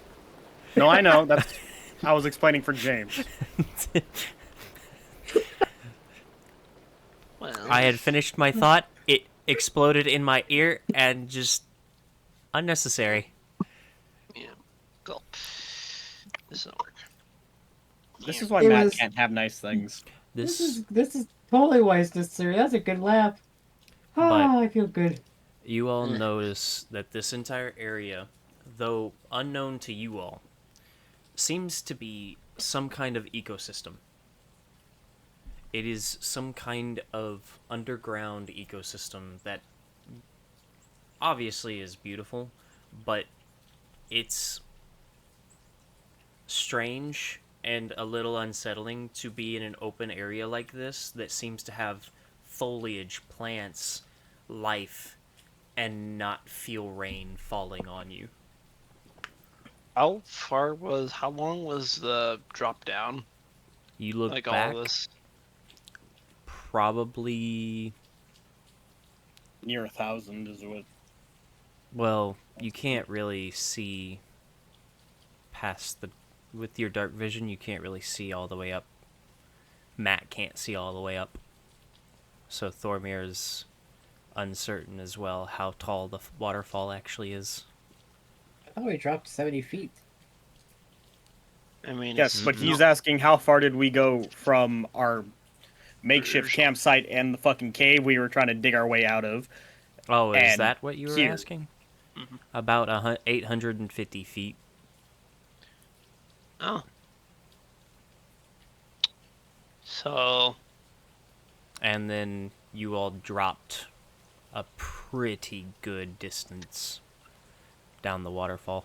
And you all are 90 feet from where you were at the base of the waterfall. When you came back to at the embankment, you all were 90 feet from the base of the waterfall.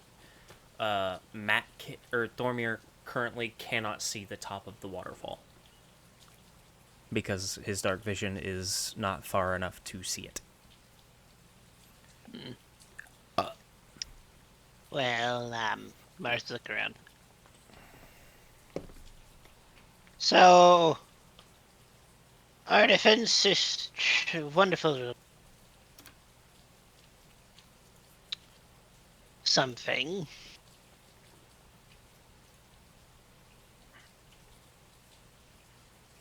What's the plan? I may have a spell to get us back up. However, How about we actually make sure there's no other exit before we decide to try and climb a fucking waterfall? there'll be no climbing. But I was thinking, yes, maybe explore. Problem is, We also need to make sure that Ferrati's okay, considering whatever the fuck she just went through. she seems to be breathing. It's good news, at Breathing least. and okay are very different things, Lars. I know. At least she's alive. I mean, look at that drop. Thank you. You got a fucking cookie, Sure fucking did. bitch. I thought it was a burrito. I was gonna be really jealous there. No, these are homemade, and my wife makes some banger fucking cookies. Like, damn. I got beaten by my father because I ate most of the oatmeal raisin cookies that Mom made.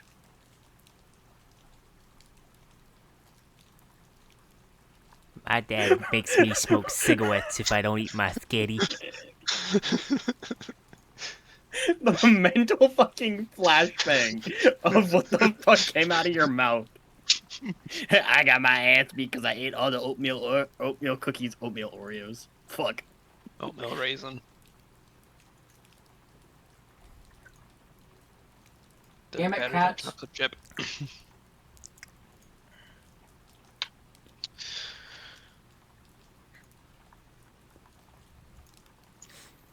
Disclaimer. I was not physically beat. I got punched because I did not get beat up by my dad. Thank you for clearing that. For legal reasons. My father is a loving soul. And the path is a heart. I fully deserve that punch, though. I don't regret it. The cookies were delicious. Yeah, I had about 10 of them. The rest of them went to the funeral.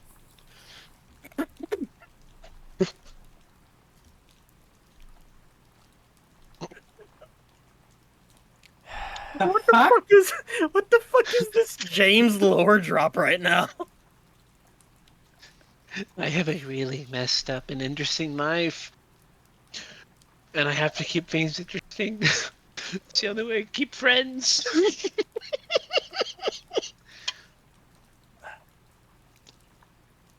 Anyway, Worst part is it's all true.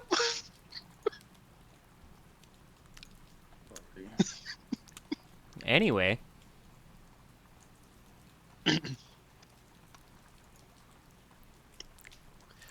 Yeah. So This is what happens when you sit there quiet because you're like, I'll let them roleplay it out. It's like, we roleplayed all we had to roleplay out. Technically left us speaking, for- you all can roleplay as long as you like, but y'all roleplay for all of 2 minutes and then just are like, alright, that's it. I'm done. yeah, we Because we don't know what to do!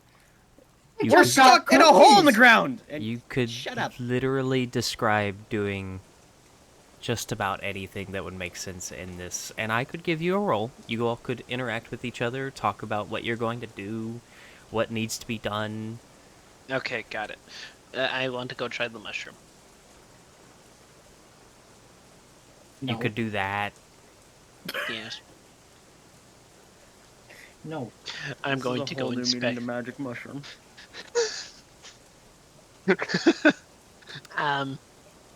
He's going to inspect the mushroom and everything. It's like, is this safe to eat? Please check. I got a 10.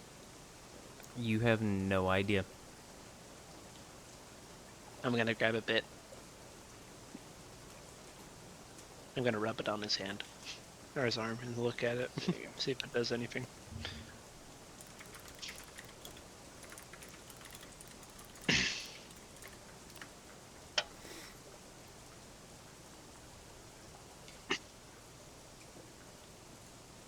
Sounds like he's allergic to the mushroom.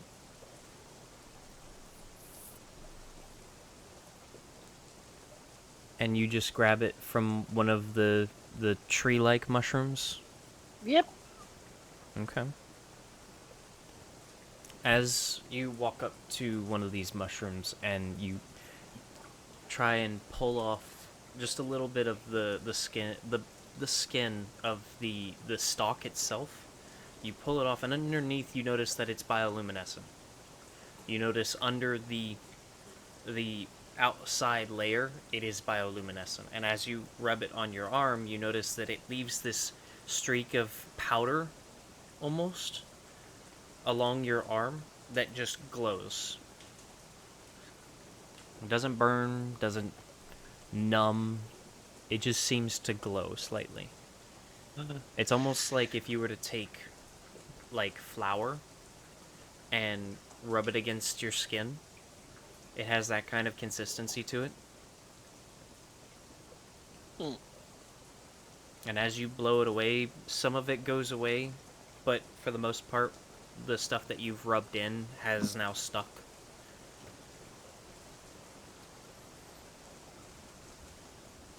Well, that's not good. I'm gonna aim that.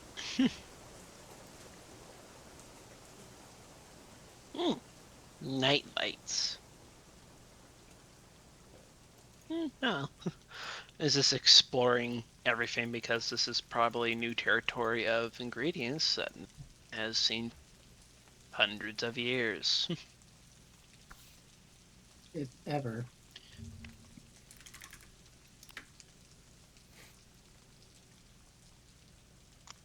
Also, was my alchemy set okay? You look, and it looks like you broke a few vials, but for the most part, the set itself is fine. Which files did I lose? I have 1 XL, 3 large, 3 normal, 4 small.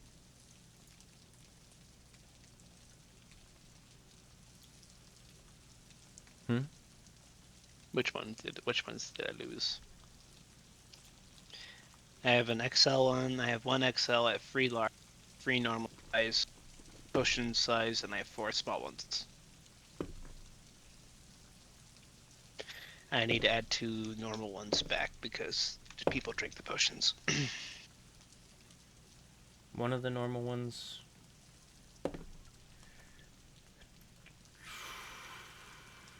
All but one of the small ones. Ah, great. One of the extra large ones. Well, there went my XL. And... you said how many? I had 3 large. One of the large. Well, Actually, none of the large. yay. James with his potion making is gonna become like the Cabbage Man in Avatar: The Last Airbender. Every time he tries to fucking do it, it just keeps getting fucked up. It's like, it looks down at the very expensive shattered XL box. This was 25 gold pieces.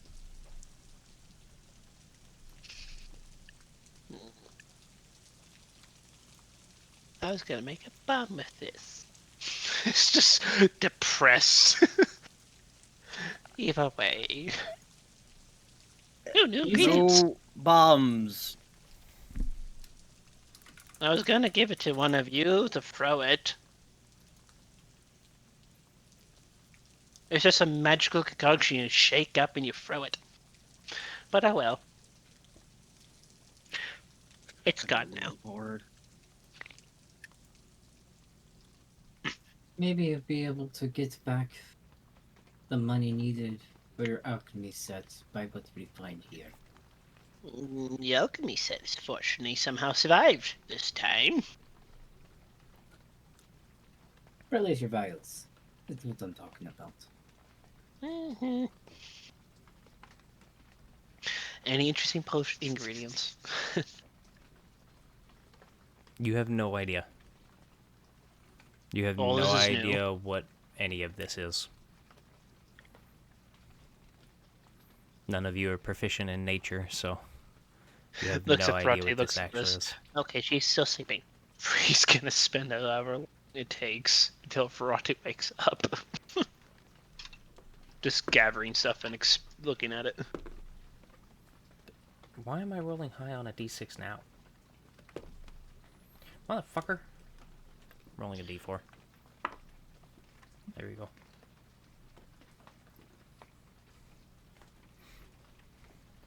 You just wanted to get rid of my alchemy set. No, if I wanted to do that, I'd find other ways.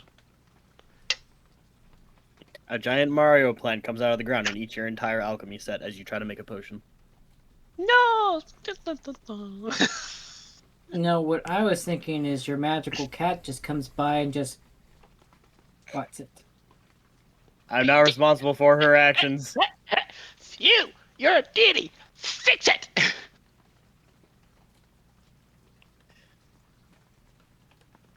She's been quiet this entire fucking time because she doesn't want to fuck around with whatever the hell's down here. Fix it or I'll poison him! Now thinking about it, where's the cat? She's actually just sitting off to the side licking one of her paws.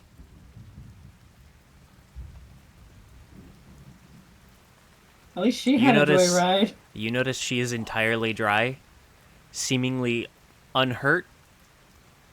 No issues, no cuts, no bumps, no nothing. She's just perfectly fine. Ours She's is just dry. sitting Ferrati there. is dry. Magic. She's just sitting there. Just licking the back of her paw before looking over the group that is now dry. I will say, Lars, go on ahead and make an investigation check for me. Yeah, let's do the green one.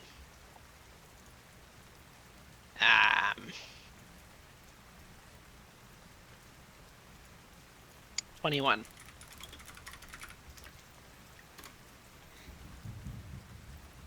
Anyone? 21.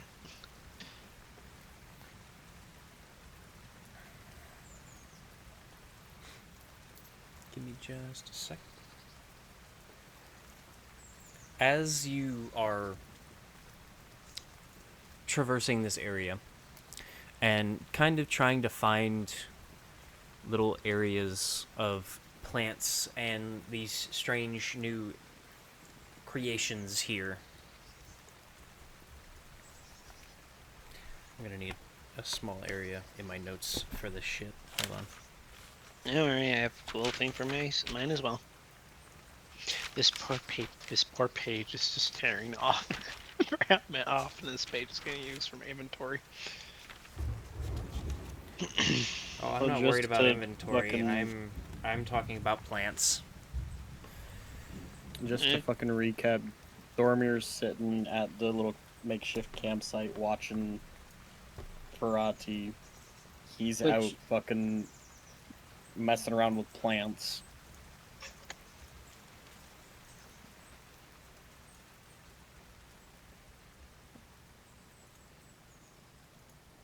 It's currently what those two are doing. Would seem so. That's... Thormir's gonna do a medical check up on Ferrati. Dara's just gonna go walking and like kind of investigating to see what is nearby and around, doing kind of a big arc perimeter. Okay. Shall I roll medicine? Yes.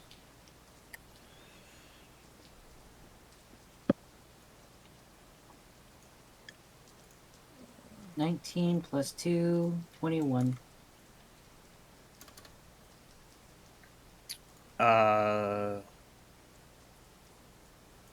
19 perception and I heard, are my vials of nightshade fine, as well as the creeping vine? Yes. Oh, thank goodness. And yes. 17 investigation. Nice. Did he freeze? No. No, he did for a little bit. And you said you're doing what for the investigation check? I apologize. General perception and also investigation, just to like do a big perimeter around where they are, and make sure everything's good. See if he can see anything useful, exits, dangers, anything like that. Okay. Now, how far are you General willing per- to travel out?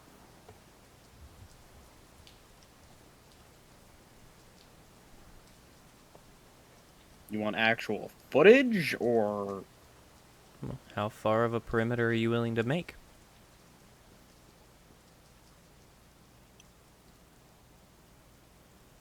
This is a pretty expansive cavern. This is a large ecosystem by itself. It's rather strange. Like I said, you're looking at plants and animals as you walk by, and you see these skittering bugs and small creatures just suddenly jutting off into one direction away from you as you pass by them. And you are visibly seeing that you're in it's almost like an underground forest of mushrooms and strange algae and moss and stone that almost feels like a small forest by itself without the trees right next to each other. Ecosystem, yeah. It's its own ecosystem, which is very strange considering right now you cannot feel any rain at all. Whenever you're in a space like this where you have so much plant life and animals around you, you normally feel rain hitting your skin from walking outside. This has none of that.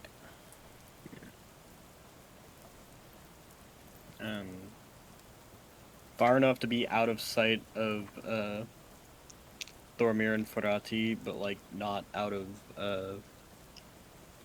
like shouting distance in case shit happens or he finds anything. Okay. But do you remember my fucking perception roll? Because I don't. I think you said 17 for the perception. And then general investigation. To like stop and look at things. 13 plus 4. 17 and 17. Fucking 15 plus 2 and 13 plus 4.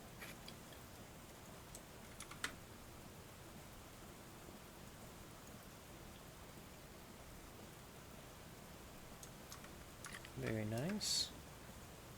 Wandering around, and Lars, as I assume you can kind of move around slightly behind Darrow as you two are searching the area, seeing what all can be found. And Lars, being who he is wanting a little bit of protection as he's trying to forage for things, and just in case something happens, he has someone right there with him.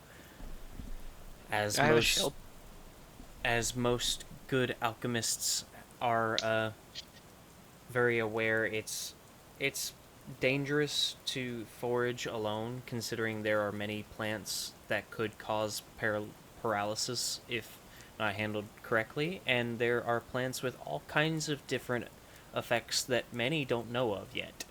So if something were to happen, it's better to have someone there. If something were to happen, point and laugh. Art's just twitching the ground. Darrow just.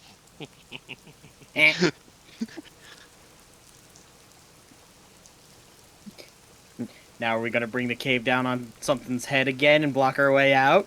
No. It was entirely dissolved, though, stuff. It's a bit of foam. Just.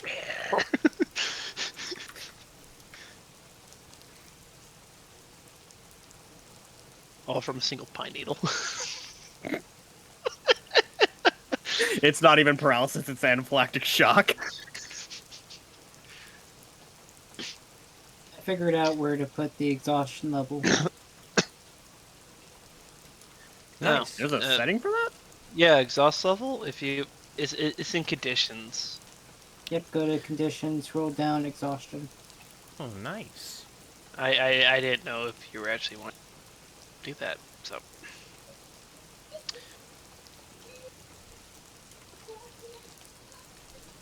Ew. Ew. No, I hate the new exhaustion system. No. Well, you don't have to worry about the new exhaustion system. I just need him to worry about the points. So, Actually, these aren't that bad. so This is better. as as Darrow is making his rounds, he is noticing alongside Lars as the two are making their perimeter and Lars is kind of foraging for different things. This ecosystem by itself is seemingly self-sustaining. It is very strange, but very beautiful in its own way. Multiple little creatures, like bugs and insects and small mammals and lizards and all sorts of small creatures just kind of skittering about.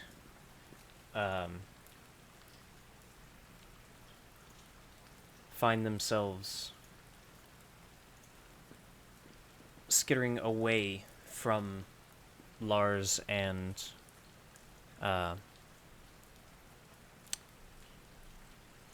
Darrow as the two make their round. Though not necessarily easy to find any other exits, you do find a multitude of like small crevices and cracks that look like pathways into other areas until kind of looking into them a little further, it looks like just a crack in the wall. However, it does look like there is an expansive cavern to search, and in this area it's a little difficult to try and find much as you're not actually close to the walls of this cavern. You seem to be against a wall that just happens to have the waterfall, and then it kind of billows out on either side, and it just kind of expands in either direction. And it does look like there is a stone ceiling up above this underground area having some kind of coverage. And as you look up, you notice a number of bioluminescent bugs crawling. You notice what looks to be bats and other creatures that are hanging from the ceiling, either resting or simply moving about slightly as they are without reason to go anywhere. A number of bioluminescent vines that kind of hang down, not all the way to the floor, but low enough that it seems to be having little flowers that glow ever so slightly. And Lars, you find a number of different funguses as well as a few flowers, and you even find some fruit, funny enough. You find a strange mushroom in these patches of mossy grass that seem to be green and have dark blue spots. You notice that you find a pale, fleshy fungus with a tough and rubbery consistency.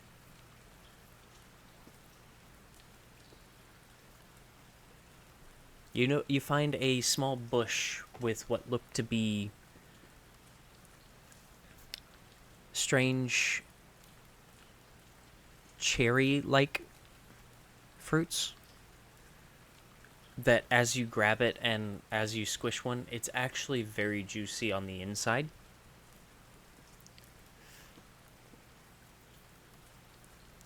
And you find another fungus that seems to be a bright orange mushroom that seems to grow in patches anywhere from 6 inches to about a foot tall.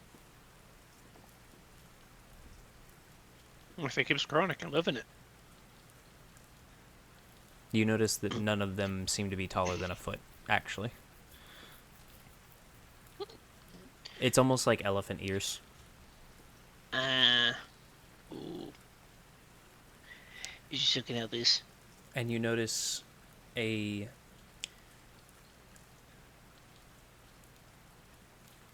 stiff, angular, and hollow-stalked plant that is covered with rough hairs.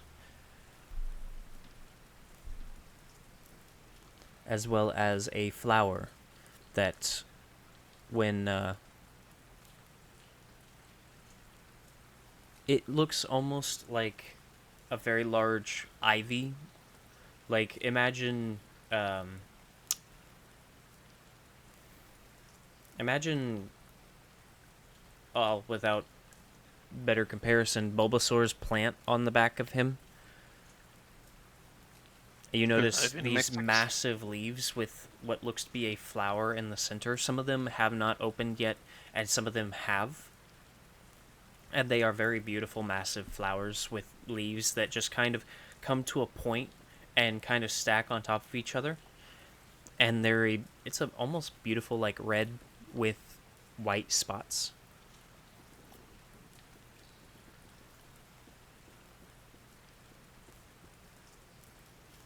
So Raphisiae Arnoldi, like the giant stinging flower, or no?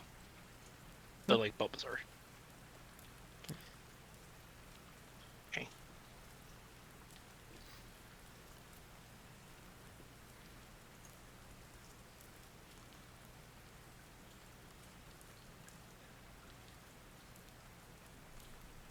Sweet. So I have a full pack of stuff then.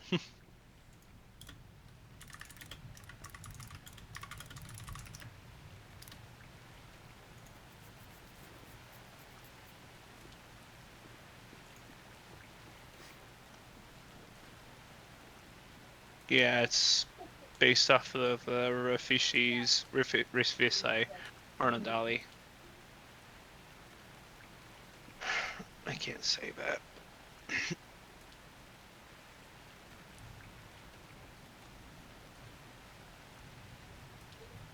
Got it. That's fun.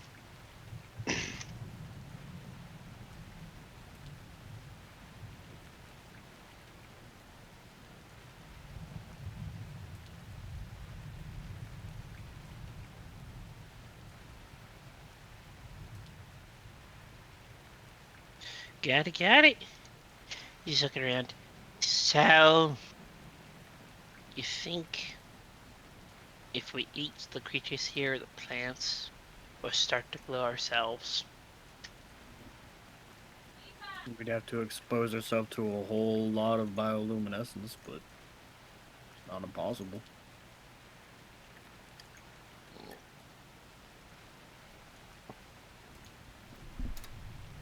It's gonna do the rub test with the cherries. The cherries, it seems to be just a regular cherry of some kind, but it's extremely juicy and soft, actually. Does the test? Looks the test. Hey, try this. You have a healthier constitution than I do. You know I'm not your guinea pig, right? Yes. Darrow takes the cherry and pops it in his mouth. I'm not your guinea pig. You know that, right? Continues to be the guinea pig anyway. I'm curious too. It looks delicious. Is it delicious?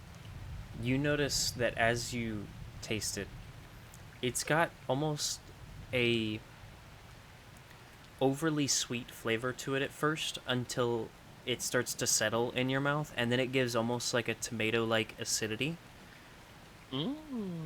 But you notice that towards the end of it, it actually gives kind of a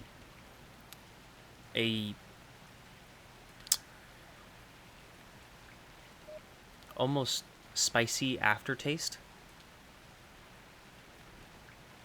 But it is extremely juicy and soft and very pleasant, actually. The best comparison is if you were to taste like a regular cherry and then it turned to salsa. A cherry tomato. Kind of. I hate cherry tomatoes. I like cherries, not cherry tomatoes. Looking up. Edible. To a point. I need a con save. Are we serious? Go ahead.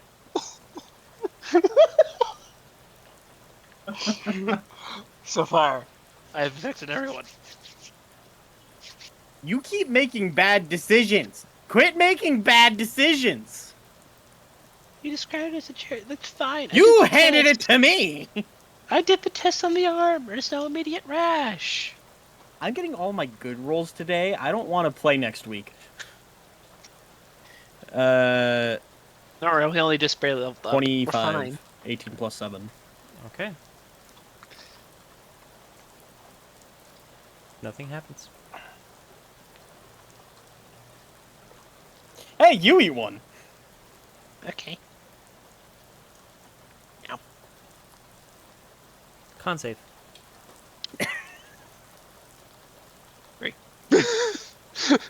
Plus your modifier. Plus 2. 5. You feel the need to eat another one. Con save. I'm safe. 9. You feel the need to eat another. 1. You feel the need to eat another. 13. You must really like these. You realize after this one, you like them, but it feels strange that you have suddenly grown to like them this much. This strange need, like it's not a man, I'm kind of hungry, what's around. Yeah, this is a right. I need it kind of feeling. Yeah. And we all know how much he likes the unicorn booger sugar. It's just Lars like, man. But what's funny is you don't feel any like after effects. You don't feel any boost. You don't feel no. You don't feel any heightened senses. You don't feel any need. You don't feel any energy boost. You don't feel anything, positive or negative. You just had this sudden urge to continue eating them. Yeah, he's pretty good. Yeah, I'm gonna go pick some more. Okay. Totally not gonna boil this into a powder or some type of liquid.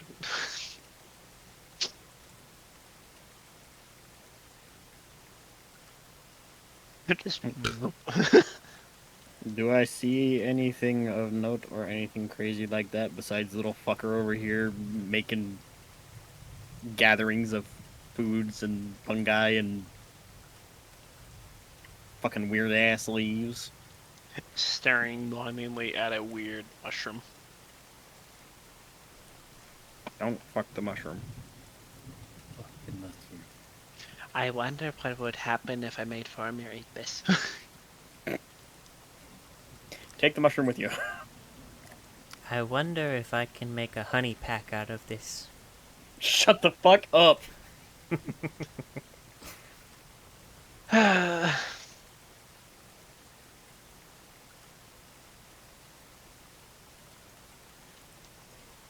So, anything about my medicine check with Ferrati?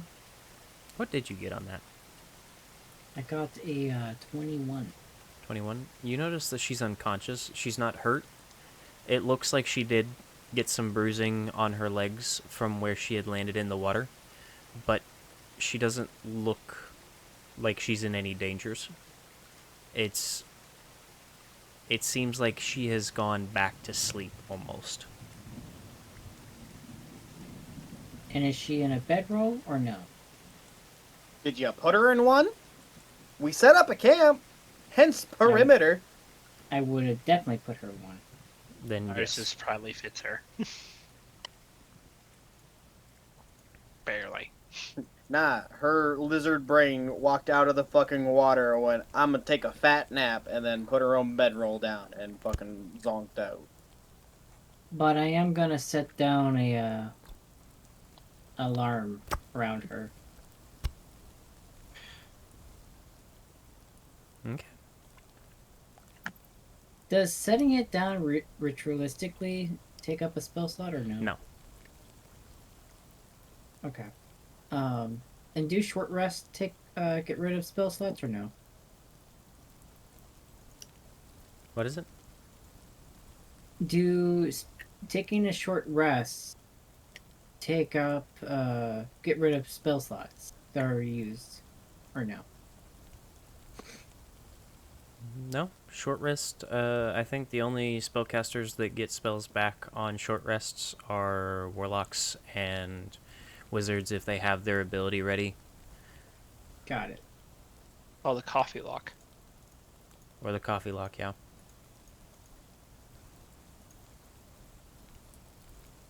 Alrighty. I just stay by your side then. Okay. Looks around. Has a big basket. I got goodies. Besides While- that, what's the plan, guys? While you are collecting things like that, as Darrow is doing his perimeter check, while the two walk,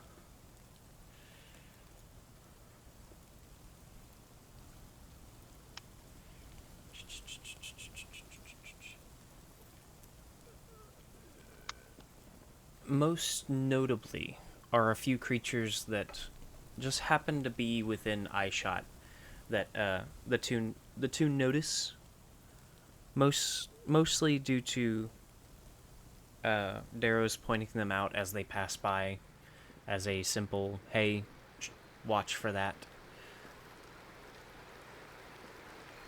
Darrow does notice a few small creatures. One being a six-limb creature that resembles a strange living drapery of oily silt and polished carapace. Its elongated body undulates with a serpentine grace, with each segment rimmed by translucent filaments as it climbs up some of the nearby mushrooms.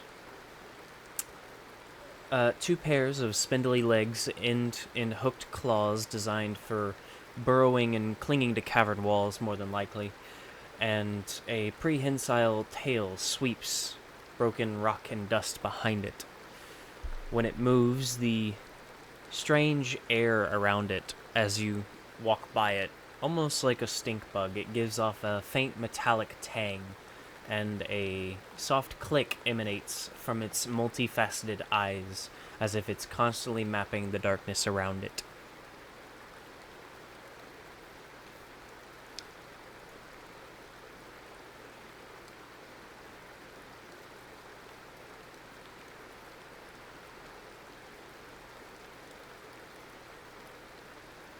So it's not like malicious looking, it's just walking away. Mm-hmm. It's almost like a large, it's almost like a praying mantis, kind of. But instead of the hooked arms, it has these long stick bug-like legs that seem to be good for digging or climbing.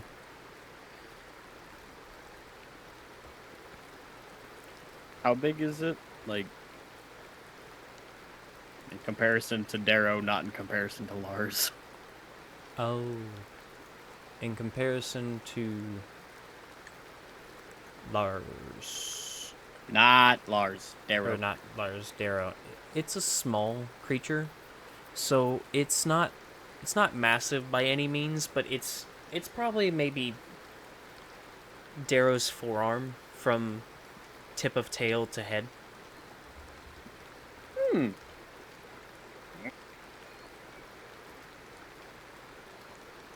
But it seems to almost blend in with the environment around it, which is obvious for a creature trying to simply survive. But Everything in this fucking place seems to be massive. Looking around at the giant mushrooms and everything else. you do notice, as you're walking along, a what looks to be some kind of twisted centipede fused with what looks to be almost like the shadows around it kind of blending in with its carapace. The strange I know what that is. twisted centipede slithers along the stone floor from brush to brush as its obsidian carapace with inlaid veining that pulses like trapped starlight against the bioluminescent plants, and dozens of jointed legs with trails of very light phosphorescent slime trail behind it. Its front serrated mandibles seem to drip with something corrosive that kind of burns at some of the plants nearby, and it seems to have some kind of tail tendril that seems to lash out at small bugs whenever it passes. It gets a little colder as it passes by, but you both stop as it seems to quickly crawl from brush to brush just in front of you, about 10 feet, disappearing into the strange plants and foliage once again.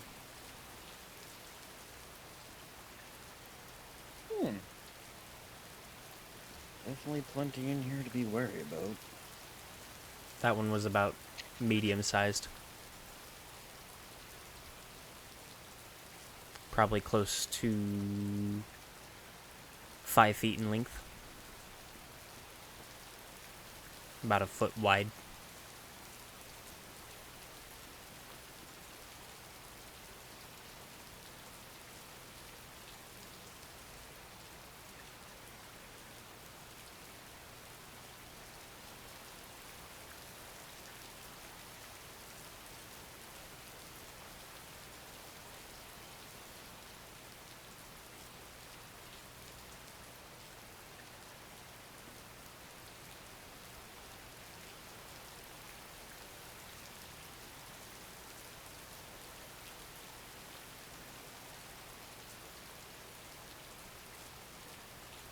But you're able to make your perimeter check relatively easily as Lars randomly picks up and carefully prods at different plants and nearby foliage that he gathers and places into his pack. Ow.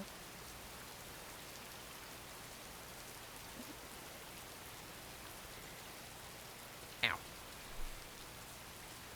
What you do? Scratched my hand. I needed food. I needed sustenance. Sorry. Did you see him strut back into camera? Man's walking like Lars too. Did you happen to hear the descriptions of the creatures? I got a few of them. Baby Ripper has? What? Incense? Centipede? It just looks like a strange, overgrown, phosphorescent trail leaving centipede of some kind. It doesn't exactly look like a centipede because centipedes at least look, linear. They look like they actually are able to move each of their segments. But this creature looks more like rock moving. So each of the little segments of its body are random. It's made to look like the obsidian segments are basically blending into the stone and darkness around it. Most likely to capture prey a little easier.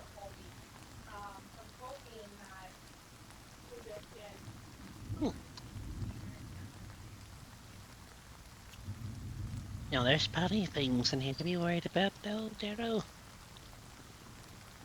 That Plenty of part. things to be wary of, but so far, as long as we keep a fire going and keep somebody on watch, we should be fine. So, what are you thinking? Should we go deeper, or should we try... I have a For right now, we should just go back, new spell. make sure Ferrati's alright, and see where we go from there. I can construct the I tower. don't know. I don't know about you, but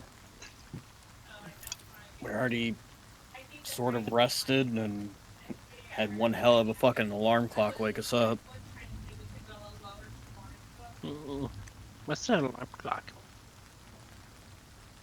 Jumping into the fucking cold ass water to save the kid. Yes, what an amazing wake up call. Darrow starts making his way back towards the camp.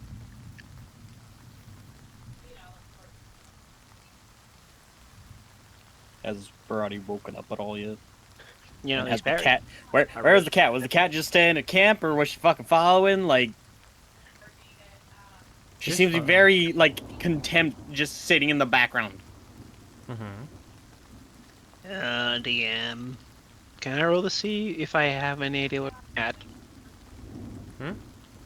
Can I roll to see if I have any idea where, if Lars has any idea where they're at? In the world? More of The environment? we kind. Yeah. You don't have proficiency in nature. I meant more of the arcane, but sure. Oh, there's nothing arcane about this. This is all natural. Yeah, the Underfell, but the Underdark. If ore works for it. You okay? Got no clue what the I'm- fuck this is. Yeah, to get it.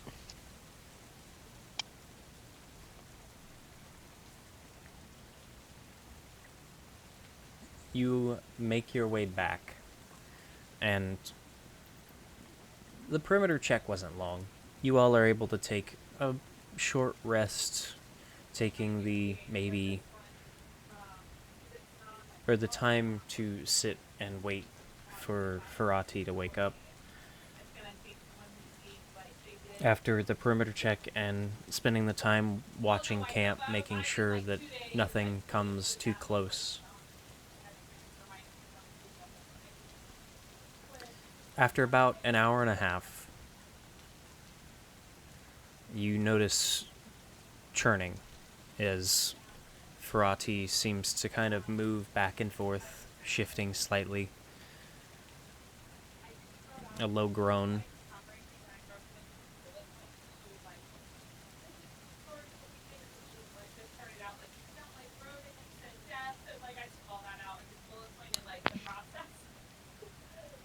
Thormir notices that she's sweating, and she feels warm to Ow. the touch.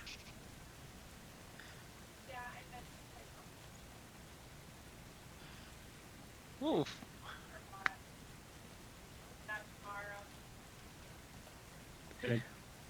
I'm gonna perform another medical check. Okay. Can I help? You can either roll separately or you can give him advantage. What's your modifier? +2. I have a +4. I'm gonna roll separate. So I got 16. 16. I should have given you advantage. I said 11. Okay. So Thormir, after looking over her and kind of checking, she seems warm to the touch, and she is sweating, and she is seemingly shifting around in her sleep as she's getting warm, so naturally her body is pushing off the blanket, trying to cool herself off. And it looks like she's in a bit of pain. And Thormir knows this simply because of the fact that this happens pretty often with most normal people, especially like during the transition months between winter and summer and fall and spring, or not fall and spring, fall and winter, that transition period. She is sick. It seems that she has some kind of sickness, and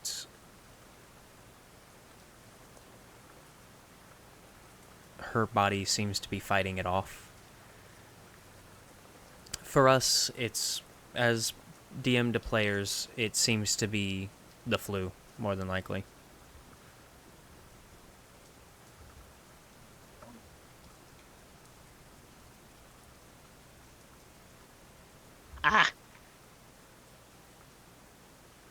And Matt has walked off. He got called away by his wife. Yeah. I found a bone in my soup. A very sharp bone. Don't swallow it. There's a snake in my boot looking ass. Yeah, that was I was just doing like chew, but sharp pain. I'm like, that's that normal. Yeah, that would have been good. Sharp like a fang. Ow. Transitional period while we wait for Matt. Da-da-da-da-da-da. So,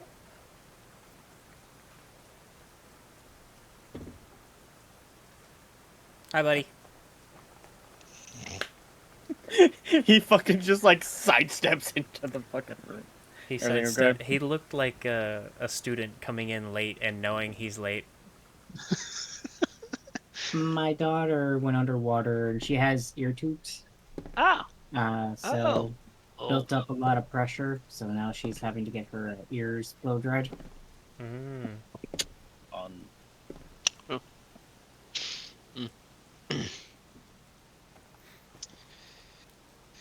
But DM to player, it seems like she's got the flu. As a player, your character knows this kind of transitional sickness mostly to be caused by, the changing of the seasons as well as getting really cold really fast or getting wet and then not drying off fast enough. And it seems that she is currently suffering from that.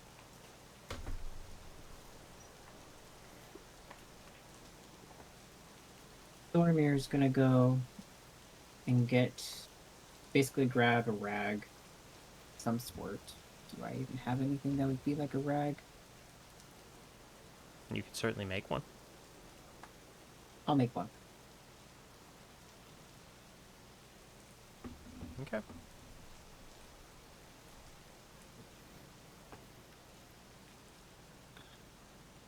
What would you like to use to make one? I'm thinking about that. Darius's beard just.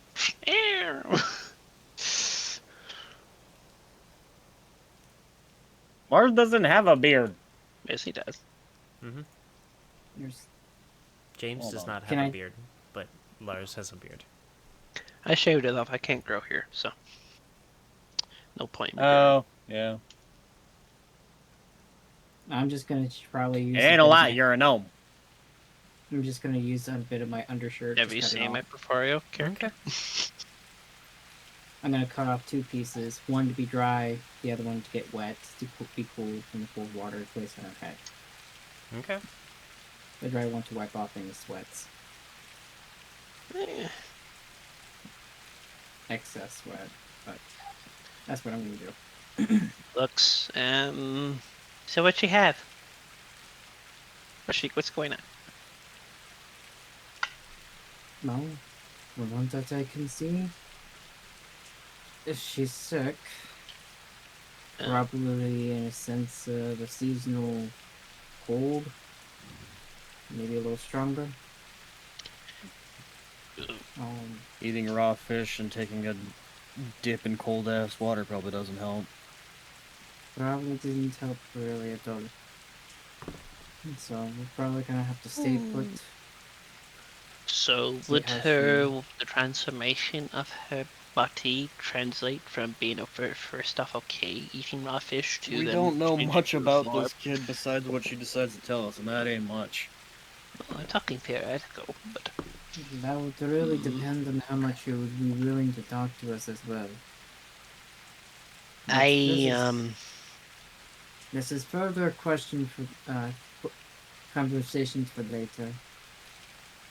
We need to worry about making sure she's Oh. okay. So stay here for a bit. You guys think? Duh. Okay. I think I'll we get all busy on the deserve- tower. I think we all deserve a day or two of rest. Day or two. We can't tell what fucking day it is. We don't even know if it's daytime or nighttime. Oh, wait a minute. We're in a cave. Thormir has an exhaustion point. Yes. I need you to Oh. roll your checks at disadvantage. Again. Um, Oh, these are even these checks? Yes. Mhm. Any All ability checks. check. Not attack rolls or saving throws yet, but ability checks of any kind are at disadvantage. Oh. Well, I don't know why I didn't think of that. do I need to roll another time? We'll say it's fine for right now. But we gotta remember that he's got an exhaustion point. So, I Lars is didn't gonna. correlate that. My bad. You're good. We'll say Daryl, that can I Lars was borrow helping you your- whenever you were doing the medicine checks.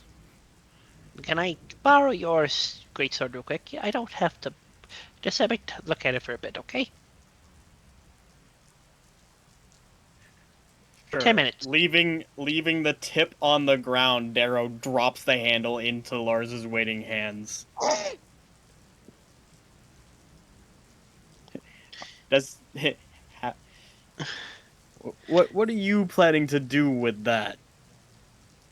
You have currently the strongest material amongst us, and I wanted to make a safe place for us.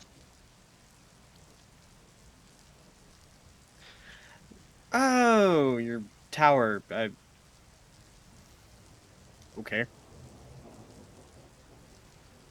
The girl is sick and she needs a proper place to rest. So I'm going to Ooh. make a... It's just material, but like, would the runes affect his tower in any way? Hey, this is DM privilege because you've never had a rune knight, so this is up to you. I'm just giving you a little... So here's the question: if I then used his armor, would the tower then gain resistance? Either way, I'm gonna cast Gelder's tower. I'm sorry, Lars's tower. Okay. Roll a d100 for me.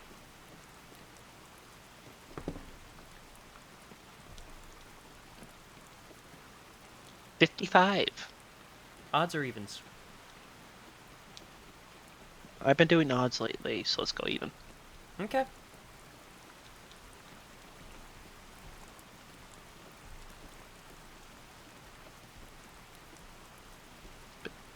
Describe how you want your tower built. It's gonna be made out of the same material. The usual one thing is gonna have a few interesting little windows. Kind of like Archer's windows? Archer's windows and everything. Okay. Or slits.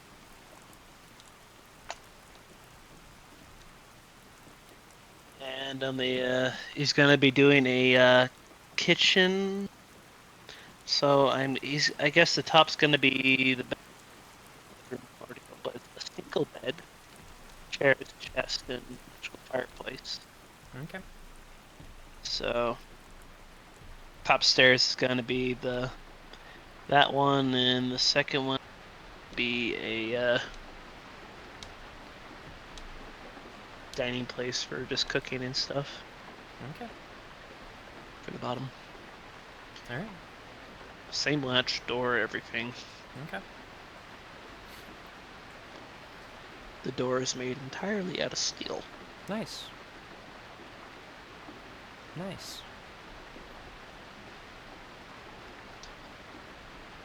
Is Lars actually entering? Yeah. Okay. I need you to make a con save. It's those damn cherries. 20. A That's 20. 10. A 10. Okay, never mind. That changes that. As I was looking at that, I saw an 8, I rolled an 8, and I saw this 1, I'm like, oh, 20. No.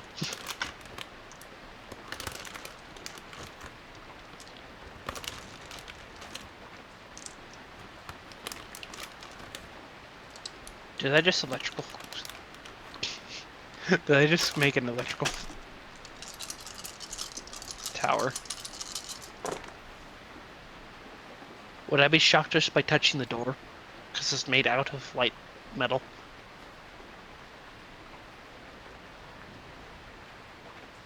Could also be you're not the owner of the runes. You never fucking know. You made me a very nice house, thank you. For 24 hours. 17, 15? 18, What? 22. What? You What? take. So, Lars reaches out to the door to open up the tower. Just on natural instinct, as he usually does. And as he touches the handle, he notices a rune appears in arcane light in front of it, much like Darrow's own swords. And all of a sudden, the handle sparks. Lightning courses from Lars's palm up his arm and along the rest of his body. You take 22 points of lightning damage.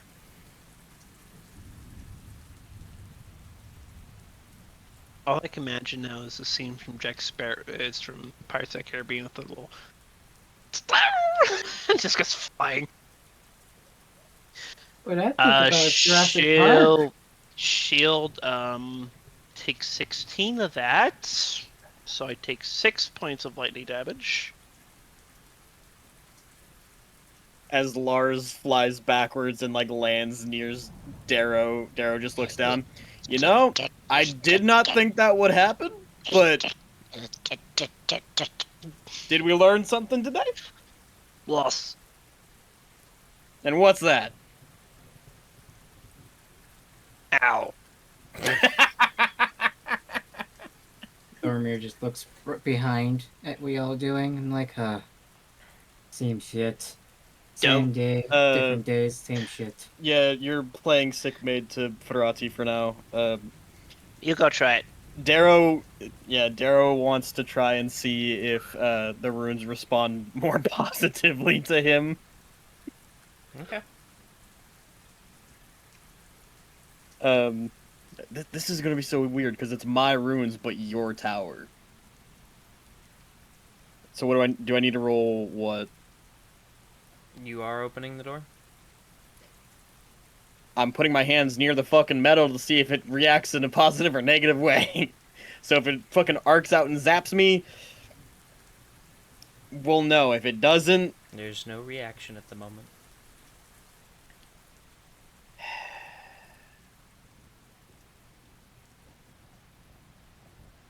This is fucking nuts. Very gingerly, Darrow places... is it a doorknob or is it a lever? It's a doorknob. I gotta ask. Darrow Actually, places... no. It's not even that. It's just a It's just a handle. No, it's a doorknob. It's a doorknob. Pick one! Who chose? Darrow just grabs the doorknob with the middle and thumb finger very lightly to try and see if it'll turn. Con save. And... Yay. Thing about electricity. You've been rolling high all night. Please roll high again. What is that? Thing about electricity. That's not how that works. 14. 7 plus 7. Nice.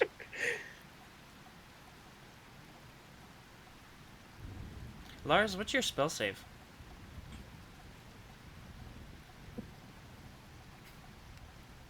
Oh no. 16? 15. Oh, 15. Okay. This is by one. So what happens here? Would you like to make a deal with the DM by chance? Or would you just like to take the damage? Holy shit! The tower's charged now. The tower's How many charged. dice? It's Is my question. 66 actually. Ooh. You're fine if you can take it. You can take it. Yeah, fuck it. take the damage. All right.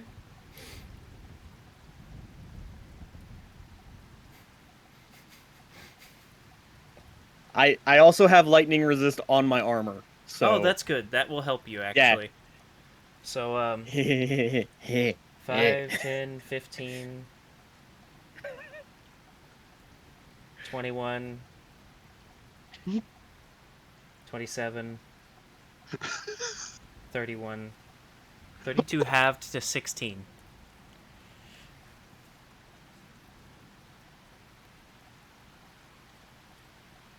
As you take with you and getting your 16 fingers damage popped? as your rune appears once again on the door in arcane light, and lightning sparks up your fingers, coursing up your arm and along your body. This is a new experience. It's not necessarily a new experience because you had to learn one way or another. It has more bite to it than it should. As the pain courses through Darrow's arm from the reaction, he takes a fucking step back and just fuck. Okay, doesn't like me either. Damn it.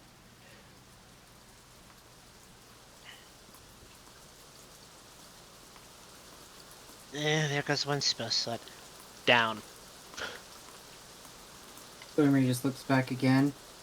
Oh my. Well, I mean, goodness. it's a good thing you didn't ask for my fucking knife. Good point. Fire. Kinda worse than electricity. I'm gonna Damn good. try and scrounge up. Do I have all the shavings and everything for the Damascus that I asked for? Yeah. I'm gonna try with that now. Okay. You're telling me you had metal in your bag, but you wanted to use my sword because of convenience? Magic. Yeah, how's that magic feel on your 22 lightning damage? Horrendous. As you're still smoking. No, I'm charred. The shield took the vast part of it. No, your ass is smoking. You got fucking zippy zapped and thrown. My ears are a little. You shave because go. Just look at his finger. Well, Sparky. you did use an offensive magic to create a defensive tower.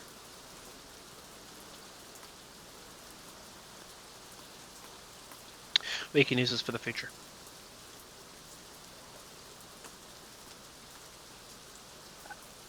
Curious as to how you think so, but okay.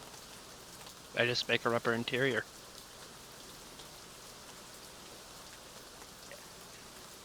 I'm gonna explain this to you very slowly, Lars. The issue wasn't the inside. We couldn't even get in to the inside.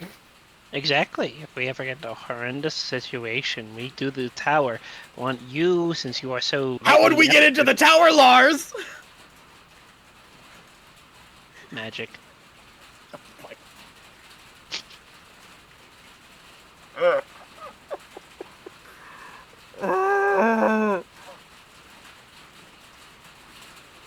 I can't be too assume- mad because it's my lightning, but at the same time, fuck. So you use the Recasting. Damascus to basically recast it? Okay. Yeah. You I don't know if I had enough. You create a beautifully crafted Damascus tower. Eris lets know. Looks over at Darrow. Would you mind?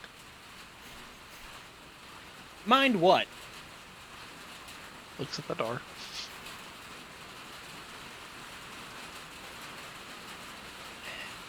I didn't even add in the fucking damage. Hold on.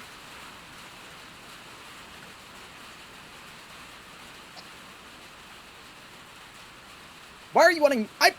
We just had this conversation. I'm not your guinea pig. This is your door of your metal. You test it. Yeah, but at the same time, I clearly can't take hits really well. Do you want to be tending to another small being if something goes wrong?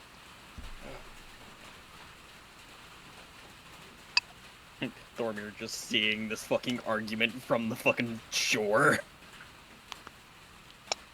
I'm just leaving it to y'all for that.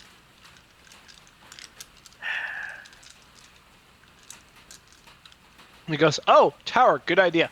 Watches the gnome get launched. Not the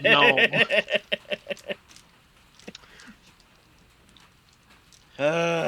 Fucking Darrow goes and opens the door. Con save. No, I'm kidding. Motherfucker. I gotta make above a 15, apparently.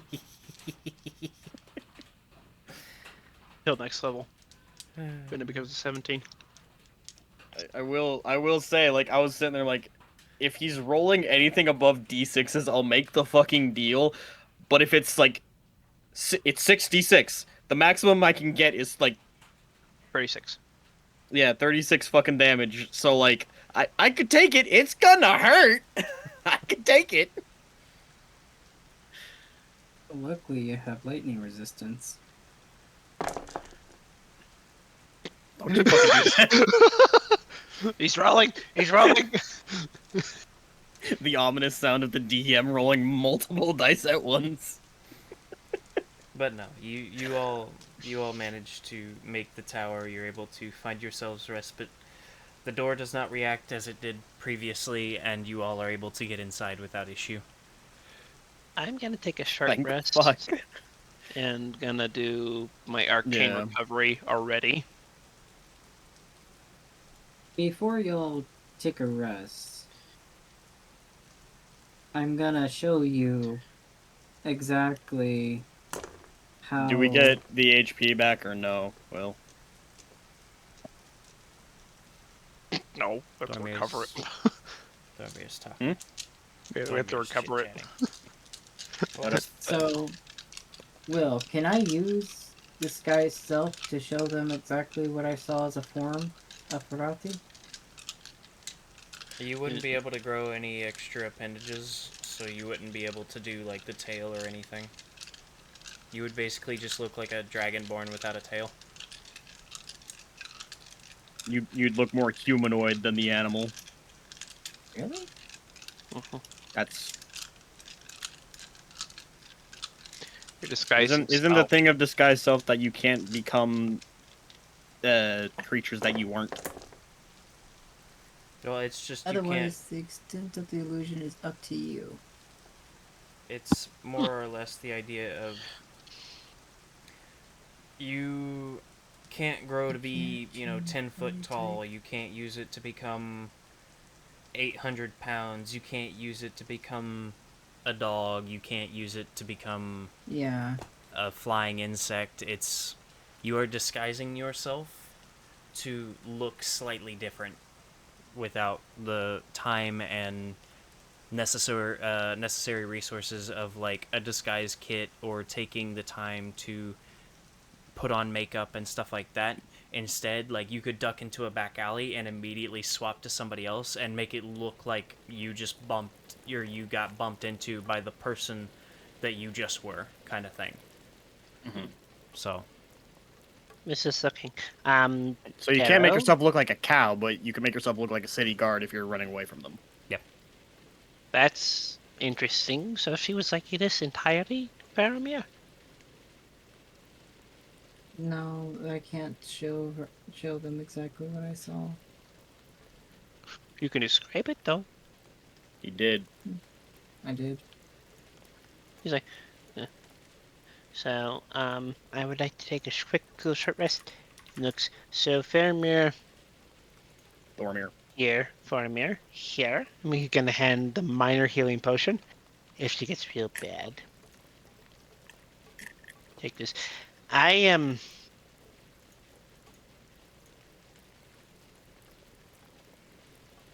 Doubt. And if it works properly, looks at Daryl, we can continue our Continue what? our excavation out of here.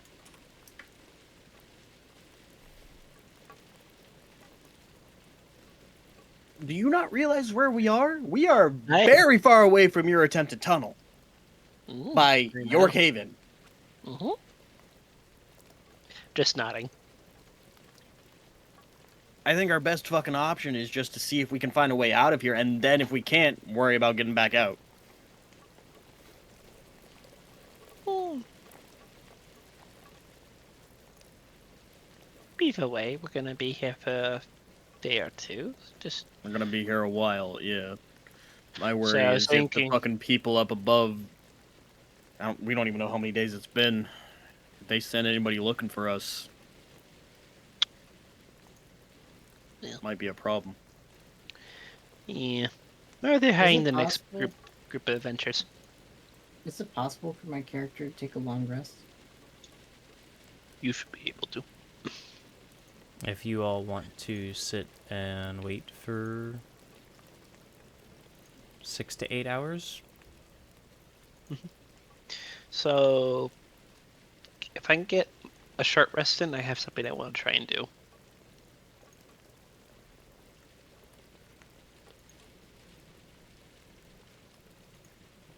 Does it I just heal or no? when it comes to short rests, you are able to roll hit dice.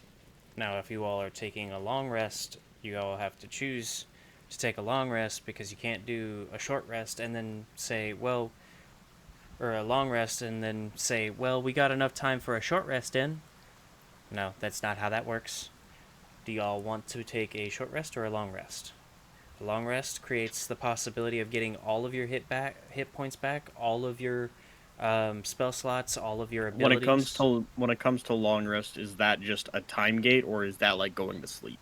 That's a time gate. You have to do basically light activities for 6 to 8 hours. Whether that be sleeping or, something simple like cooking, cleaning your armor, so on and so forth. You just can't do anything strenuous. Like, if you were to start rune carving right now, that would be a strenuous activity because you are taking the time to carefully and perfectly create these runes that are creating a basically like a spell effect or an ability effect that enhance you as a person. That is a very strenuous and careful process that you have to be fully focused on for it to work properly, or it could hurt you or someone else.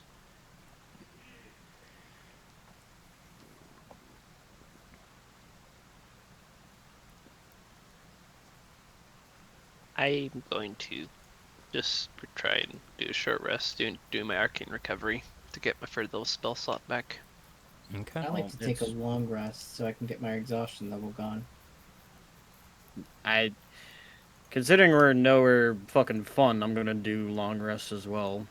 Just fucking relaxing in the tower, making sure that both Ferrati and Thormir are fine, because he needed to fucking sleep and she needed to be looked after, and I'd rather not be charred to a fucking crisp by my own damn runes, in case something decides to fuck with us or the tower. It's just when the long rest is done for the short rest is done for him, he's gonna look. I'm going to try something, or I'll be back one way or the other. Sure you want to do that by yourself? Yeah, he has his bag. Doesn't have his bag or anything. He's just got his books in the tower still. He has nothing but his wand and his head. So, yes, and just begins quietly muttering, and you two watch before your eyes as Lars slowly rises up and is no longer touching the ground and is now flying. Huh. Well, this thing only lasts for 10 minutes. I'm going to see if I can get back. Doodles! Boom. I'm moving at 120 feet per round. And I am going mock gnome now. I find it funny that that's a thing now. So that's what you meant when you said in the general chat, I have fly. No, I can fly. I believe. Why are we is- posting That is the Larry? 2024 version of a Flump. flump. I don't like it. It's too cartoony. It's cute, don't get me wrong, but it's too cartoony. Yeah, but Lars is just going mock gnome up the fane and through. Trying to see if you can get back to the cave and fucking Mhm. what, get your shoes back? No, my shoes are gone. Well, Thormir is gonna eat a Russian. And he's gonna take a good swig out of his, Ration. yes. I heard Ration. Thormir's gonna eat a Russian, and I was very confused. He's gonna eat his rations, take a good swig out of his, water skin, and he's just gonna fall flat back on a bed. There's only one bed. I read up on that. There's only one bed. Only one bed? Well, He's passed out on the fucking floor. Hey, you got a I'm on the magical floor. fireplace. It's warm. It's safe. There's a giant massive steel bar set, so nothing can really get in. I'm Feels- gonna put my bedroll by that, not too close to I the mean, there's only a fireplace, few but good creatures that distance. can really get in and challenge the place. A rust monster, it's a very few things. He's- But a rust Thormir monster is- is an evil creature that will completely destroy all the iron and metal weapons we have. So, and armor, and bows, and crossbows, and gold, and silver, etc.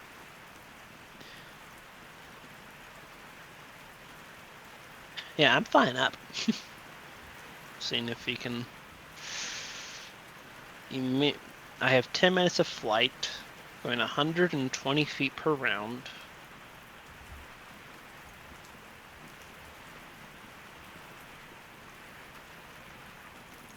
I'm not a battle mage, I'm a utility Per mage. round. Mm-hmm. So I'm moving every So 6 that's seconds. that's in flight, Mm-hmm. or that's in fight in whenever we're fighting something, not passively right now. So wait, are you trying to math how long you're or how fast you're going right now? Mm-hmm. No. It actually helps you No, keep track of your movement, because for every 6 seconds you move so fast, which is why in 6 seconds each character has a movement speed of like Thormir I'm as a here dwarf. to play a guy with a big fucking sword and hit things, not do gnome math at Mach fuck. Now, Well, he has to do it because if his flying runs out My head before he hurts. can get there, he goes he falls face first into the river and then all the way back. back into the river. Yep. So, You have to beat around 900 feet.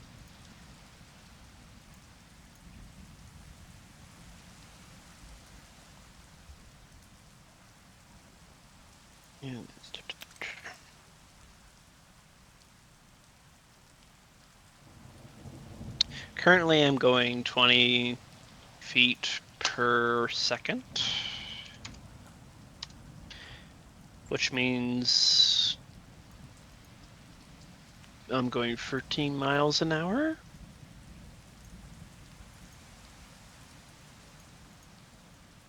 that's nice.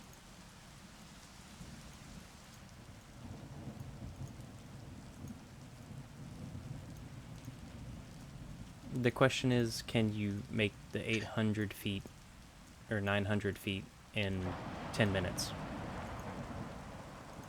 900 feet? Because I'm not willing to do that math either. Well, If it 900 plus the I go No, you said 1,000. I you go said that the 1,200 feet distance in is a minute. roughly 850 feet of the river, and then 60-foot drop, and then Oh 80 no, to not 60-foot 90. Yeah, drop. I That I was You within. said 60. I didn't say You said 60 for the foot drop. casting.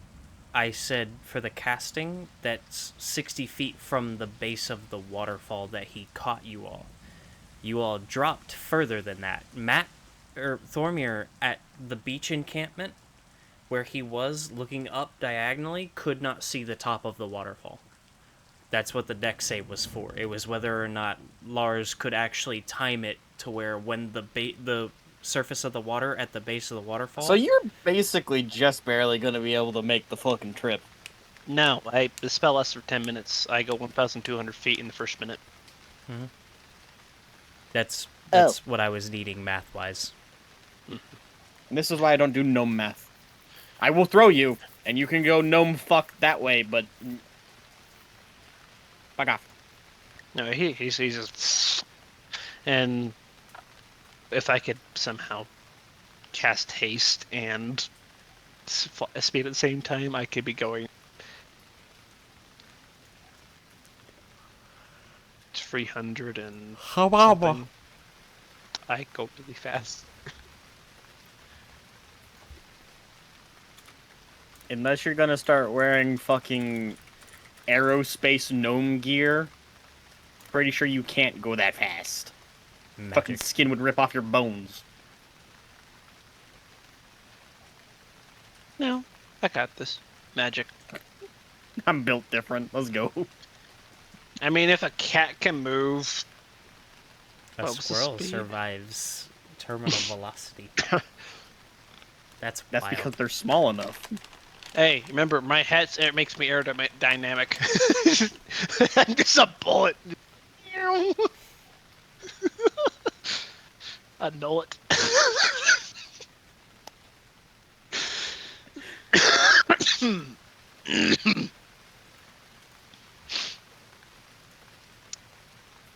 Yeah, I'm going to fly up and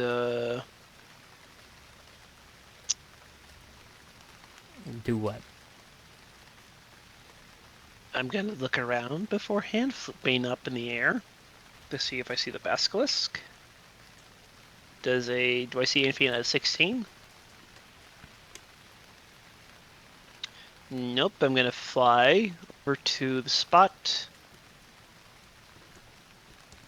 zoom into it, and I'm going to unleash my entire spell arsenal. For what? Chromatic orb acid.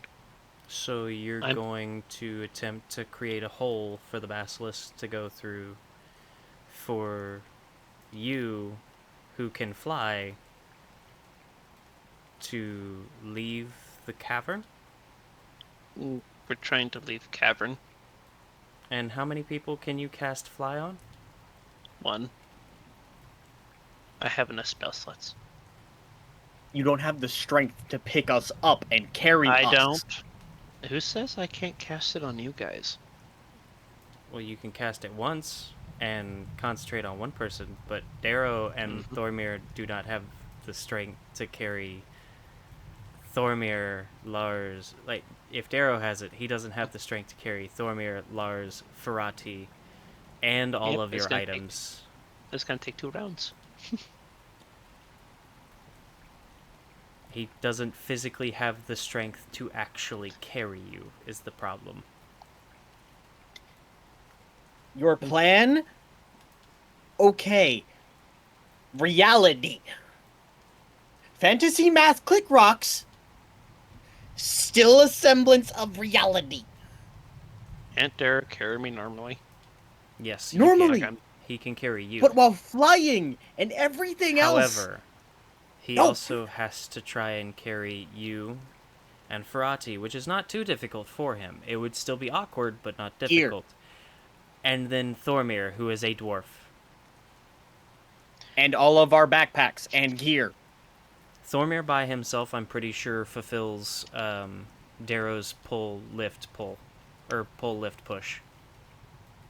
I don't even know where to see that, but I'm gonna say sure. It's in your inventory. If you click on your weight carried, it'll show you how much you can pull, lift, and push based on your strength score. It's basically double your carry limit, because your carry limit is how much you can reasonably carry normally. 510. Yeah. And Thormir, as a dwarf, is probably around 325 pounds? 300? Counting you and Ferrati and your bags. That's a lot of athletics checks to keep a hold I of gotta all of you. turn, I gotta fucking be able to see in the dark where I'm flying. That would be another issue, yeah. See. Don't worry, I got And that you- covered as well. You have to concentrate on flying, not on lights. I changed my cantrip.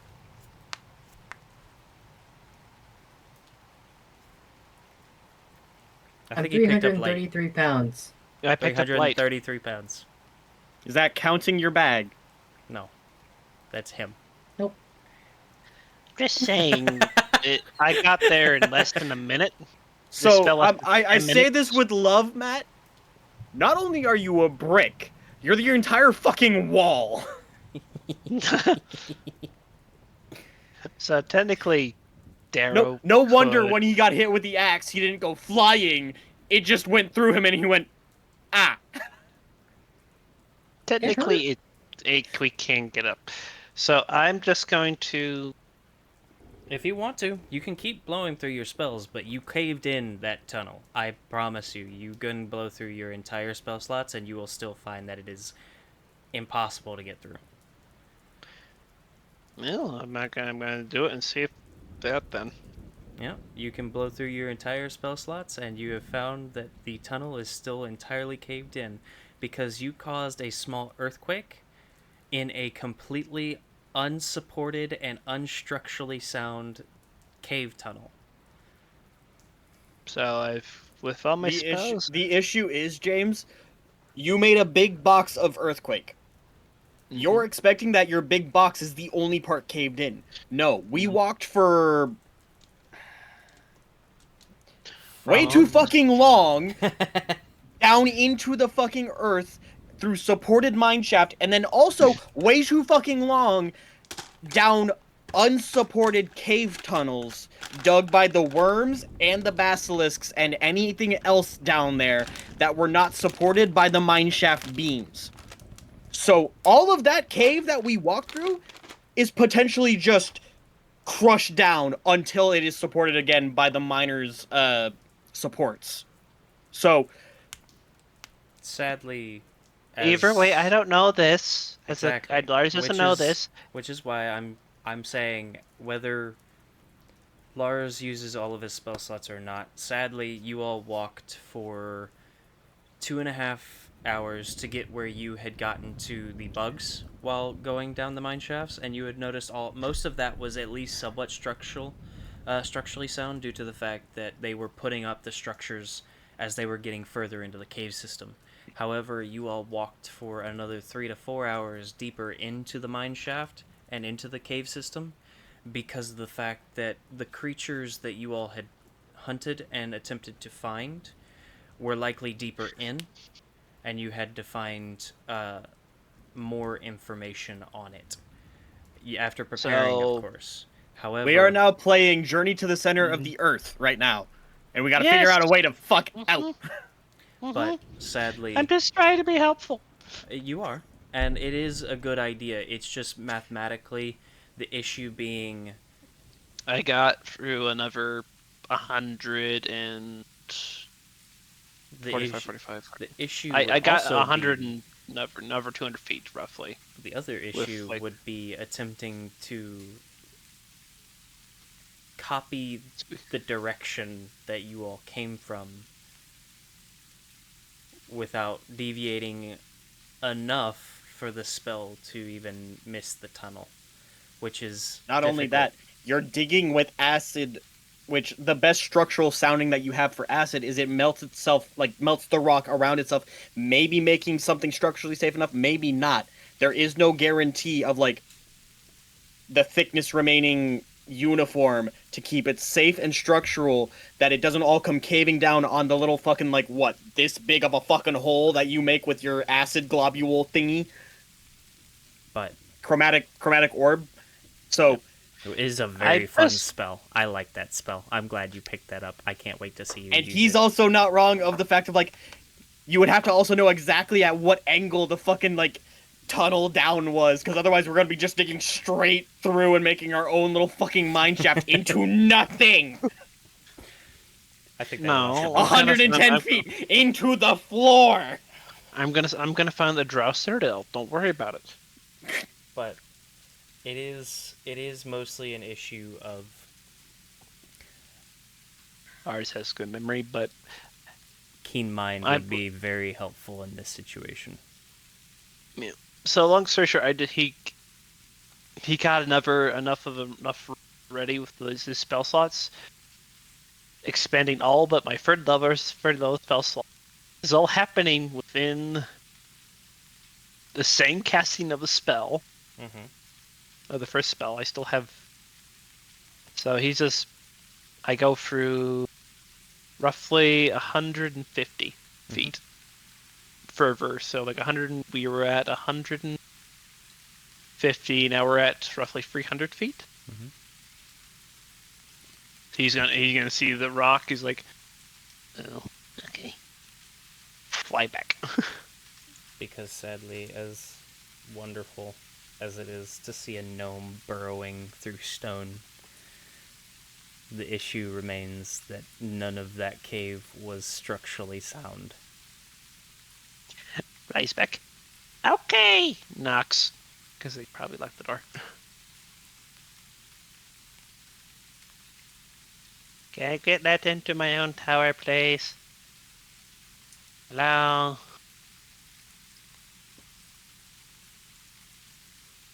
The door isn't locked, dumbass. This is your tower anyways. Okay, locks the door. Tries to. Fails utterly because it's a giant beam of domestic skill.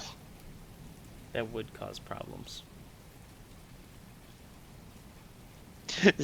However, I would say you could, realizing that you've made this before out of metal in the past and it's been a little heavy, you would notice that it's getting heavier with thicker metal types.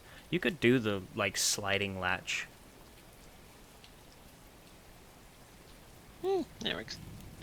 He just wants to make the Venus fortified as physically possible. You could do the instead of the setting it down bar, you could do there's a handle at the end of the long bar, and that you one? yank it back and it slides into the slot to lock the door. Kind of like dwarves do in fantasy TV shows. This is also to keep our wonderful Ferrati indoors. So. Locks it. Okay. We all wake up to a fucking weird ass looking big gecko on the ceiling hissing at us. Just kids awake. Guys, help! Help! I'm being devoured! Help! Scolding the child becomes much more fucking creative, because how the fuck do you scold a fucking lizard child glued to the ceiling that you can't get down? Get down from I will get the squirt bottle. Don't make me get the squirt bottle. Picks up Lars. Lars, cast fucking squirt gun. Okay. From the tip of the wand, just. So, Prestidigitation. Good news the and sound bad of a news. squirt bottle. good news. I got all the way up, easily. And still had plenty of time. And what's the bad news? Let me guess. You can't dig out, so we have to find our way out here. Well, with enough time and trial and error, are we like... Okay, I'm gonna nix that. No. No. No. You got us stuck here. I'm gonna have to fucking figure out how to get us out. Or And I like can't that, fucking Providing see! solution- Misproviding solutions.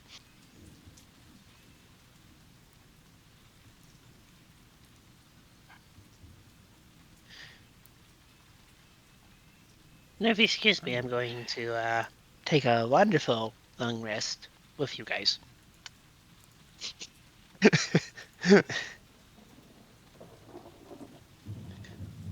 Lars looks So, drained, actually. He looks a little defeated and very drained. And filthy. And just to let you know, I set up alarm around the house. Both, at least the door. Okay. Right. That would work perfectly in this situation, yeah. While Thormir and Lars and Ferrati rest, Darrow constantly is walking around the multiple floors of the tower, unable to sleep because he's rested enough. Trying to brainstorm some fucking way of how is this going to work? Can we get out of here? What if we don't get out of here? What the fuck is going to happen? What the fuck is out there? Just constant, and Anxieties. also, taking care of Ferrati as she stirs and whatnot, making sure that her cool rag and her other stuff is like handled, letting her sweat it out and whatnot. Mm-hmm.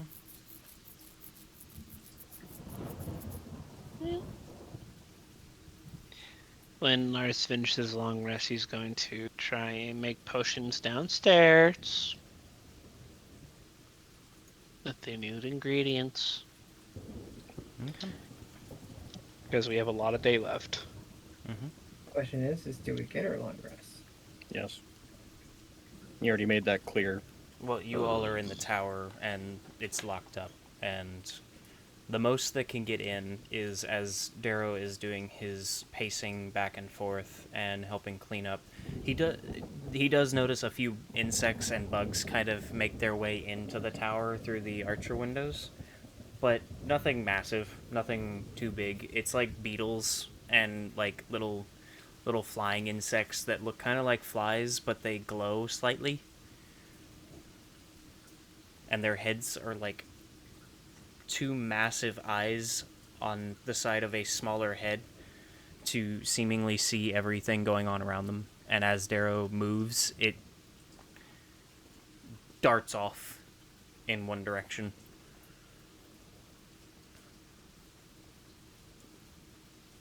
So with long rest, I get two options: reset maximum HP changes during the rest, recover one level of exhaustion during the rest. That's an That good? 11. You could do both. So,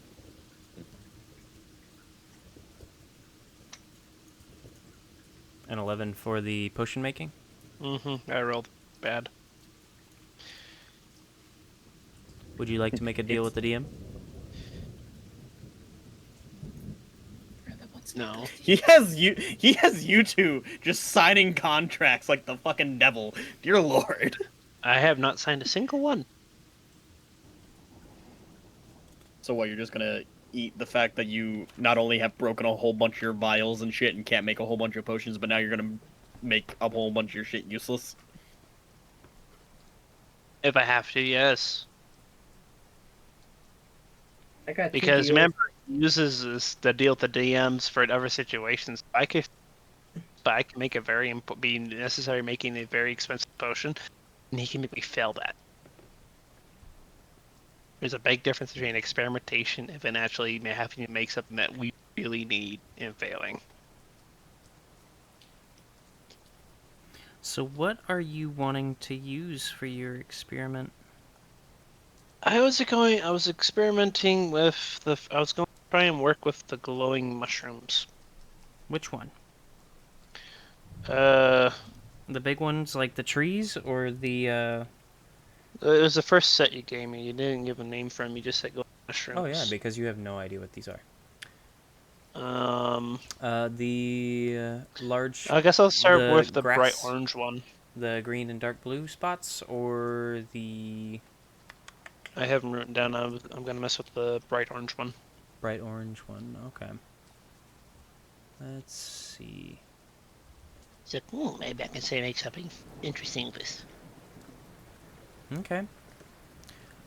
You brew it, and because you're using, I assume, fresh water, right? Yeah, from out there. Mm-hmm. You Boil. create a strange orange solution. It doesn't look arcane to a point. It's kind of strange. It looks like colored water, and it's got a very pungent smell to it. Did I make Fanta? No. As Gatorade? no, as cool as that would be, but no. Man makes fucking U.S. soda in fantasy game. Takes over the world with I put the company. Fanta in fantasy. Actually, the irony is Fanta's German. Yep, it is. Their It was response for to Coca-Cola. soldiers. Yeah. It was their response to Coca-Cola being so successful. Fat files. This looks like another drink. Where I concoction.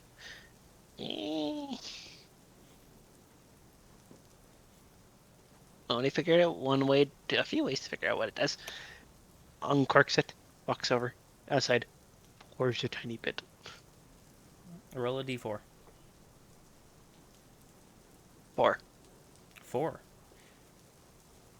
Nothing happens immediately, but you notice as it lands and as it settles, you notice a number of small bioluminescent insects kind of going in any direction away from that. You don't see it burning anything, you don't see it destroying anything, you don't see it moving anything, creating anything, nothing. It just repels the bugs. I made bug repellent. I'm gonna be the richest thing here. Assuming that you can find these mushrooms anywhere else. I start growing it. But either way, he's just gonna, oh, that's useful, and just pour a large circle around the tower. I have bug repelled the tower. Okay. Roll a d4 for the tower's bug repellent. 1.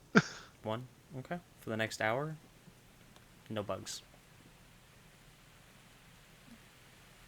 Out of 24.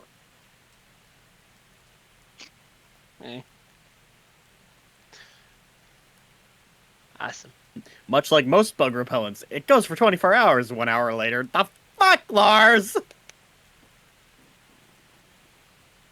I'm working with a strange batch here. Trial and error. Next one, he's gonna experiment with the strange cherries. The strange cherries. The addictive cherries. No, shut up. He's gonna make magic fucking cherries. Deal with it. Be a drug kingpin. I'm gonna Gnome make pin. meth. This is gonna be called cherry pop. Please make him fail. It's like when Coke had Coke in it. Oh, what a cock. We're going back to the old ways. That is a 26. 26. You learn very quickly with your first attempt at it, within about an hour of work.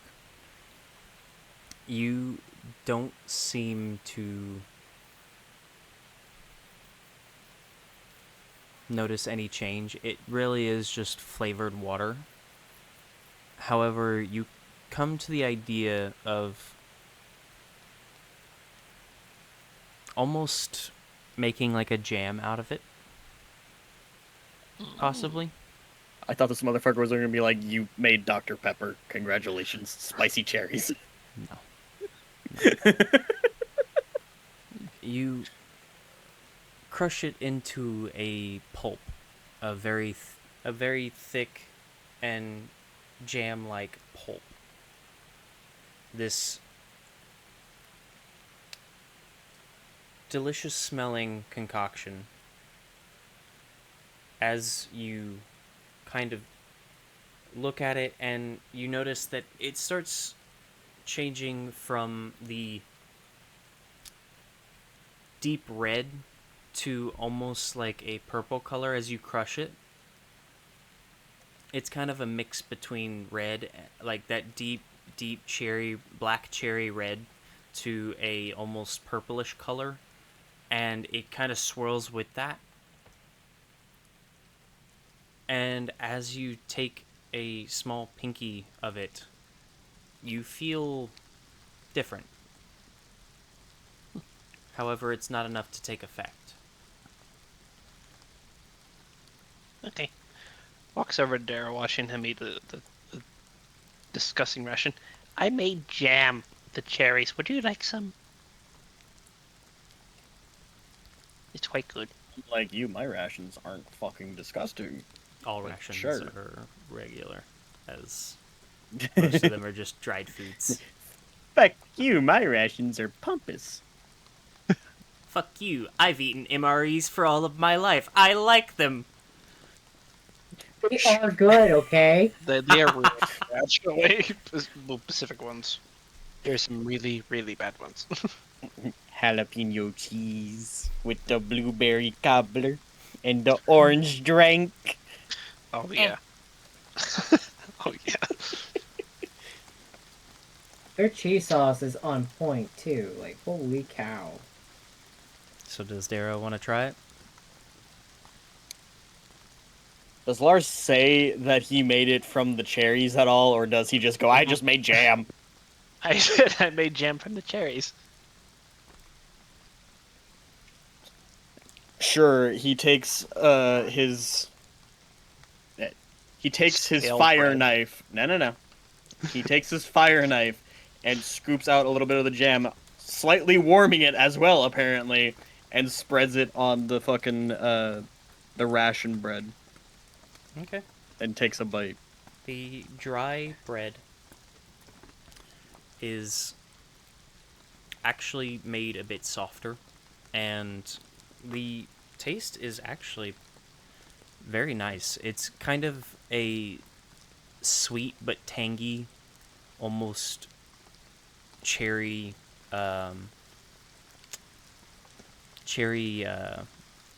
jam, and it's got a bit of a spicy kind of kickback at the end of it. I would like you to roll a d4.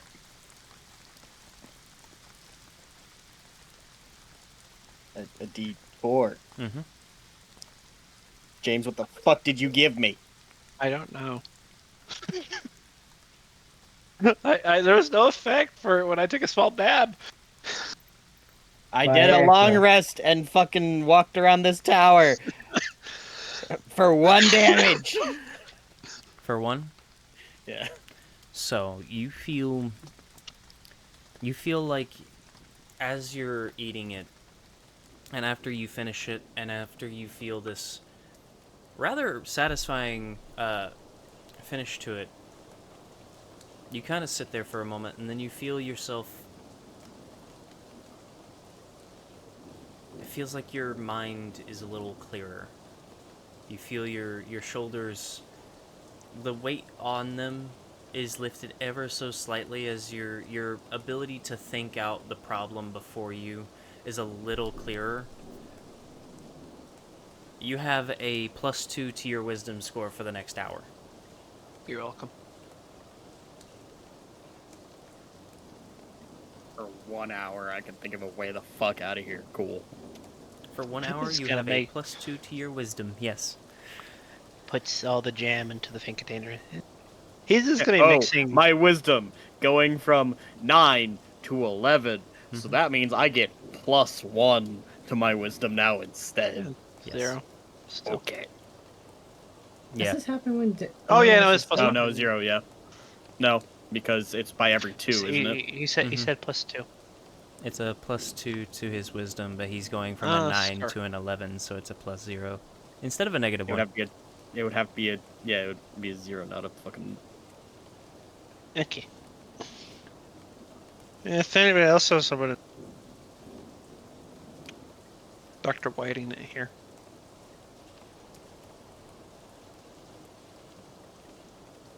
However, as you all are going about your business, checking on Ferrati now and then, you all notice across the room that she begins to stir. She doesn't seem to wake up, but she does seem to stir, and she does begin to groan, and she seems to be talking to herself, mumbling nothings and strange noises.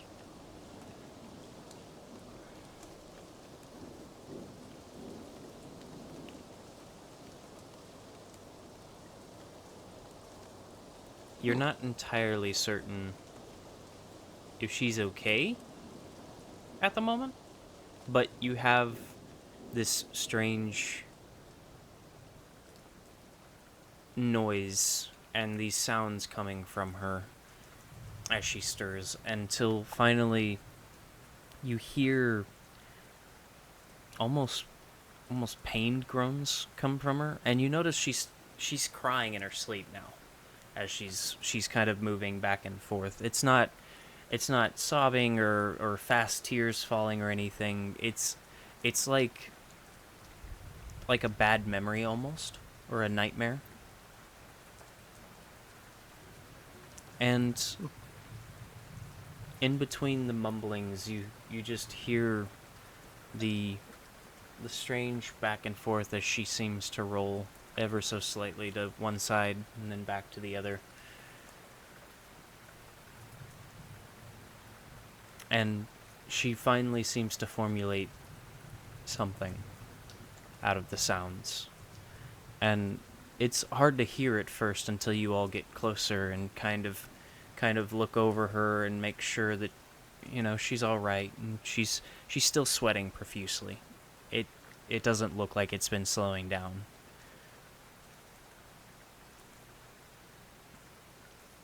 But in between the mumblings,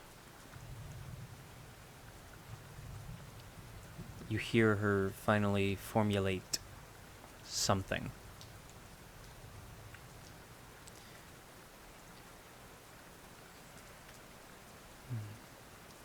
No. No. No more tests.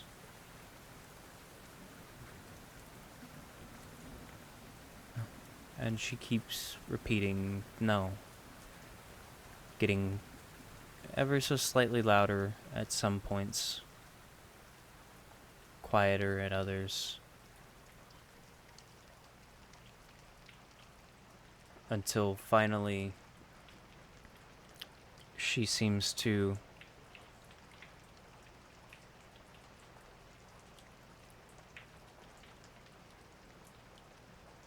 roll to her side and then back again.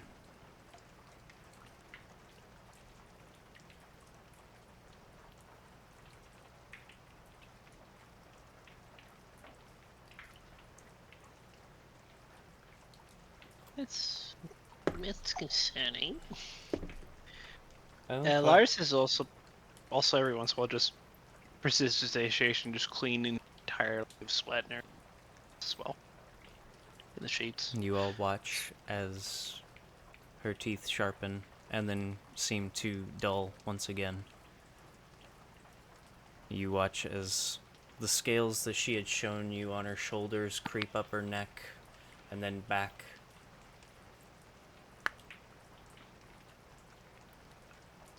I'm wondering what that fucking Lorik bastard did to her.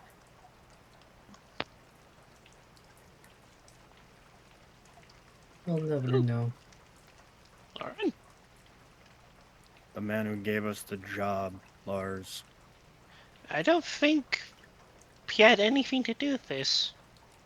Remember, I she definitely said don't trust him anymore. No, obviously no.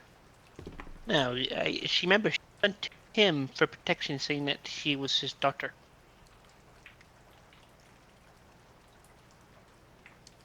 It's She just, said that her mom told her to do that. and she did. Suddenly she stops.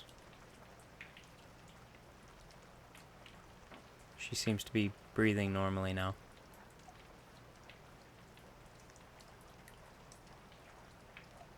Her eyes open, and she slowly sits up. She doesn't look at any of you, as she looks deadpan and stares at the wall across from her.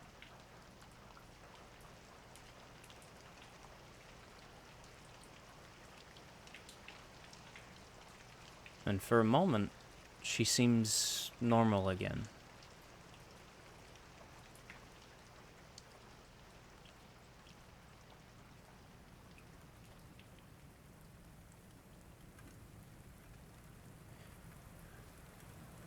Until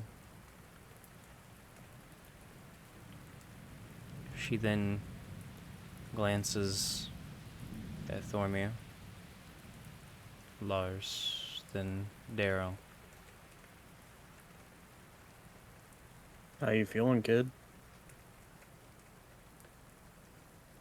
She doesn't say anything as she then glances over to the staircase. Are you a staircase now? We're upstairs. Yeah. I can put added- stairs in yet. Uh-huh. She looks at the hatch.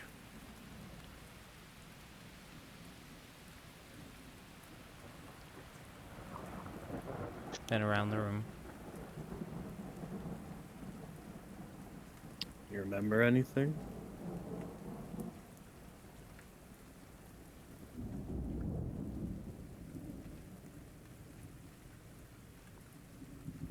Where am I? You had a bit of a moment after the whole earthquake cave-in situation. We settled down to try and rest up and think of a way out of the situation we were in. Thormir was on watch. And from what he tells us,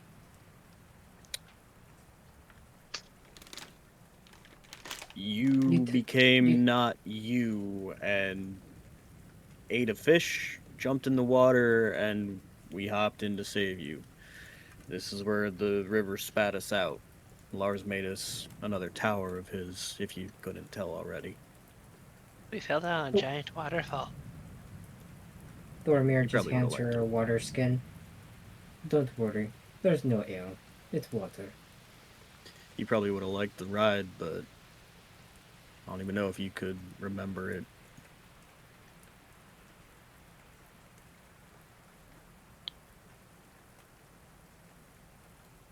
You got a bit feverish. Seemed to be having a really bad dream. We'll check her temperature. Which is hilarious because yeah, she has to stand on the bed to do so. She seems normal. Your temperature's gone. So, what do you remember, kid?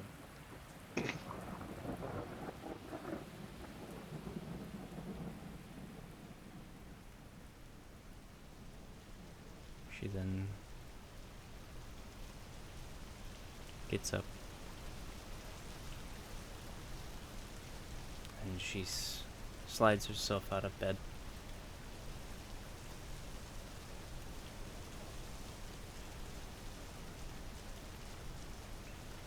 She walks over to one of the windows and looks out. Not exactly out of this situation yet, but it's a bit better than we were at before.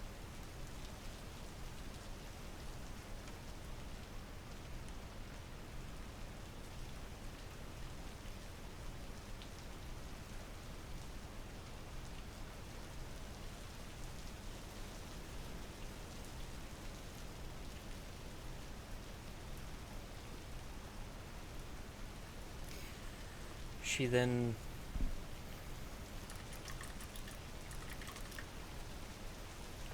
looks over to the hatch once again and walks over to it.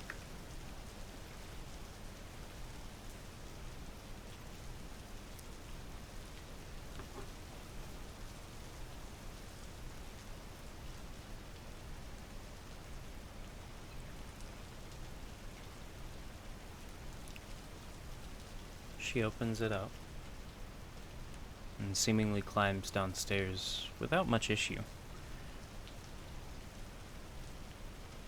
Darrow follows. There, man, come on, you got this. She trusts you the most, right? Normally, the three of us.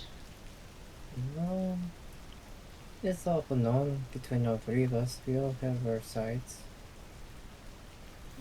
I'm just a teacher. I satiate her curiosity. Dormir follows. Okay.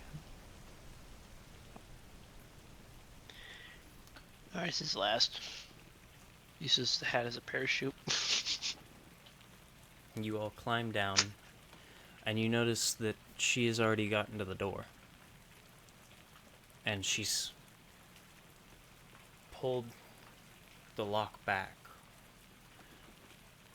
And as you all reach the bottom of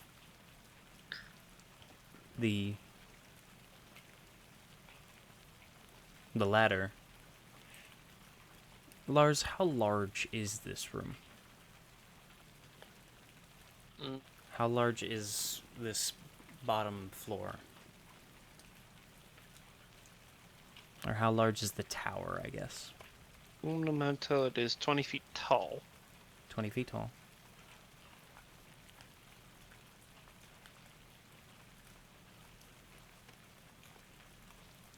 Each level is 10 feet tall and has an area up to square feet.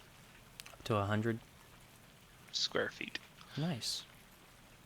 Each level. Holy crap, this place is huge. Mm-hmm. And as It's a you fucking all, wizard's tower. as you all reach I was the bottom, thinking about 20 feet. This thing could be 10 by 10. Mhm. Wow. 50 by 50. Mhm. This Which is means, huge. as you all reach the bottom of the ladder, you all have noticed she's already reached the other side of the room, where the door is. And she's unlocked it.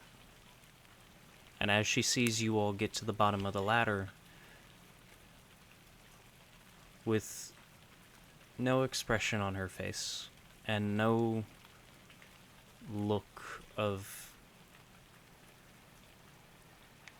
happiness or malice or anything, she seems to just raise her finger before a small orb of flame appears. And it flies. Just far enough not to hit you all, but to be between everyone, as she's on one side and you all on the other. She puts it in between,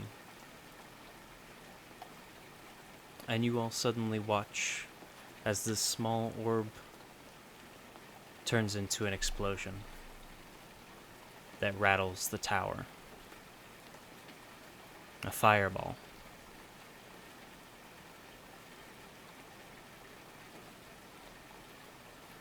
The tower shakes. You all have to find your footing. And as the fire and smoke clears,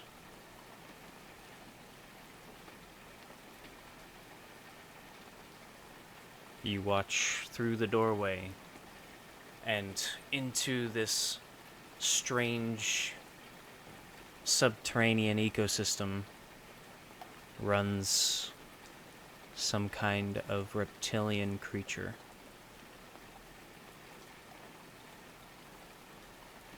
With white frilled scales that run down its back in 3 rows.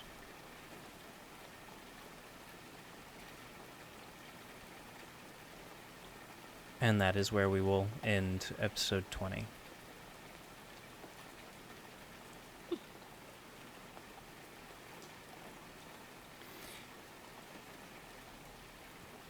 With our group now in the Underdark, after defeating the basilisks and finding that Ferrati is a bit more than what they originally thought. Now, she has seemingly run off somewhere into the Underdark.